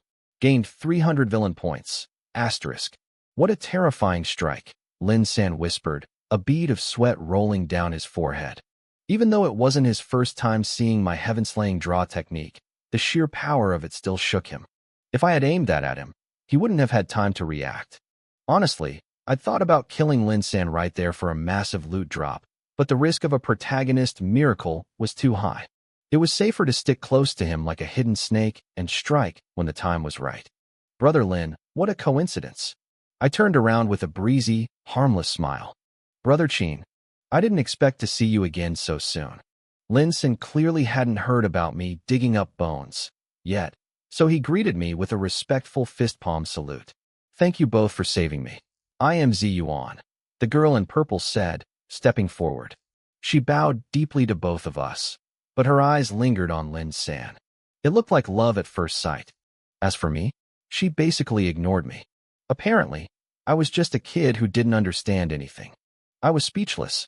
The protagonist's logic was truly unfair. Miss Ziyuan is too kind. Helping those in need is the duty of any cultivator, Lin San said, striking another righteous pose. I rolled my eyes so hard it hurt, but Ziyuan was eating it up. She had stars in her eyes. Suddenly, one of the thugs who wasn't quite dead yet fired a signal flare into the sky. A massive tiger symbol exploded in the clouds, visible for miles. It was the mark of the Weihu gang. Since I was the future of the Qin family, I knew every small-time player on our land. The Weihu gang was a low-tier group with tens of thousands of men. Their leader was in the spirit martial realm, 1 level above transcendence. We usually ignored them because they paid their taxes on time. The dying thug laughed, coughing up blood. Our leader is at the 3rd level of the spirit martial realm. No matter what kind of geniuses you are, you're all going to die. Spirit Martial Realm, Level 3? Ziyuan's face paled. She looked like she wanted to run. Don't worry, Miss Ziyuan. We'll be fine, Lin San promised, puffing out his chest. If I wasn't there, he might have run. But since he was standing next to the eldest young master of the Qin family, he figured we could just wait for them to come and beg for mercy. Oh, you're feeling brave? Good luck with that, I said. I wasn't about to let this guy show off. I grabbed Ziyuan's hand and started hauling her away. Let's get out of here. Lin San stood there, frozen in an awkward pose. He didn't know what to do. If he stayed, he was a dead man. If he ran, he looked like a coward who couldn't back up his big talk. In the end, he decided his life was more important. He swallowed his pride and chased after us. I saw the disappointment wash over Ziyuan's face. Every young girl dreams of a hero, and she thought she'd found her prince. Instead, she'd found a guy who talked big and then ran away. Ding. Congratulations, host. You interrupted the Child of Destiny's cool moment and prevented him from gaining the goddess's favor. Gained 500 villain points. My spirit lifted. This worked too? It was like unlocking a new achievement. Lin San tried to salvage his image as we ran. Brother Qin, I don't understand. With your status, why are we running? Simple, I said, looking very serious. I'm not the kind of rich kid who uses his family's power to bully people. Relying on your ancestor's shadow isn't being a real man, I said, my voice dripping with fake conviction. I, Qin Feng, got to where I am today because of my own hard work. I want to carve out my own path with these two hands. Lin San stared at me. For the first time, I saw a flicker of genuine respect in his eyes. He'd clearly never met a rich heir like me before. Even Ziyuan's beautiful eyes sparkled with a strange light. She probably didn't expect a kid like me to have such lofty ambitions. Meanwhile, back at the Qin family estate, the elders were having a crisis. Ever since I left, they realized the treasury was missing 30 million spirit stones. These weren't just any stones, either. They were refined, top-grade stones. One of them was worth 1,000 regular ones. Even for a powerhouse like the Qin family, it took 5 years to save up that much. According to the warehouse manager, only Fenger went there that day, Qin Shizu reported. His face was blank. He'd already guessed who did it. The real question is, how did he carry 30 million stones away? That's a mountain of wealth. Even with the biggest storage bags, he'd need hundreds of them. The elder smiled and waved it off. If he didn't have some tricks up his sleeve, he wouldn't have dared to suggest such a bold plan. Forget it. It's all staying in the family anyway. Don't mention this to anyone else. Shizu nodded, but his expression turned somber. There's one more thing. Since Qin Tian coughed up blood, his spirit has been broken. Shiyu hasn't stopped crying either. It's hard on them as parents. The elder sighed. Given Qin Tian's mental state, he couldn't lead the family anymore. They decided to appoint a temporary head so the couple could live in peace and hopefully recover. Soon, the news broke. Everyone assumed the change in leadership was my fault. The Qin family had lost 2 geniuses in one night, and as the father and leader, Qin Tian took the blame. The once bustling courtyard became cold and deserted. Nobody visited anymore. Except for one person. Qin Hao, his face still pale, limped toward the old crooked tree. His sheer will to live had pulled him through. He looked less like a naive child now. His eyes were harder, filled with a new kind of determination. He wanted to prove me wrong. He wanted to show me that true power came from an invincible belief in oneself, not from doubt. Look, isn't that the trash second young master? A group of kids shouted, laughing at him. Before, they weren't even qualified to look him in the eye. Now that he had fallen into the mud, they couldn't wait to trample on him. Fury flared in Qin Hao's chest. He wanted to teach them a lesson, but then he remembered my words. Even if a dragon is stuck in shallow water, it's still a dragon. Sooner or later, it will soar back into the heavens. Brother? Why? He whispered, his lip trembling as he fought back tears, thinking about everything that happened that night. Back on the road, I was curious. I asked Lin San why he hadn't gone back to Tianjin City with Lin Xiner. I planned to travel and train a bit before going back, he answered quickly. It sounded rehearsed. I narrowed my eyes. I didn't believe a word of it. As a veteran web novel reader, I knew the protagonist's code. When they say they're training, they actually mean they're hunting for ancient ruins, legendary treasures, or beautiful women. They never come home empty-handed. I'm out here to train too, Zi Yuan added, though she sounded guilty. I glanced at her, equally skeptical. In my experience, any girl rescued by a protagonist is usually a spoiled lady who ran away from home and can't even take care of herself.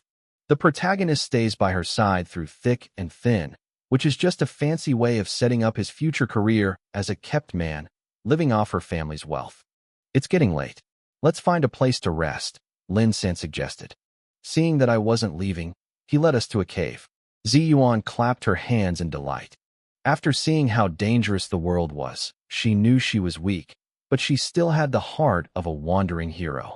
She was determined to stick to us like glue. She was the classic low-skill, high-interest type. Night fell, and we started a campfire. Lin San, being the chosen one, acted cold and aloof. He caught a wild bird and started roasting it for himself, completely ignoring the fact that Zi Yuan had no idea how to survive in the wild. She stood there awkwardly, fiddling with her fingers, not knowing what to do. I stepped in, playing the role of the perfect gentleman. I handed her a perfectly roasted bird. Here, you can have mine, I said smoothly. Thank you, she chirped, her eyes lighting up. She forgot all about her ladle-like image and started devouring it. She was clearly starving. I watched her eat, feeling pretty good about my investment. If I fed her now, maybe I could live off her family's riches later. While they were occupied, I opened my system. It was time to use the lottery spin I got from my brother's supreme bone. The massive wheel appeared in my mind and started spinning. Ding! Congratulations, host. You have pulled a god-tier skill, Void Snatch. My vision blurred for a second. Suddenly, I could feel the fluctuations in the space around me. It felt like I could reach out and grab anything I wanted, no matter how far away it was or how well it was guarded. Nothing was out of my reach now.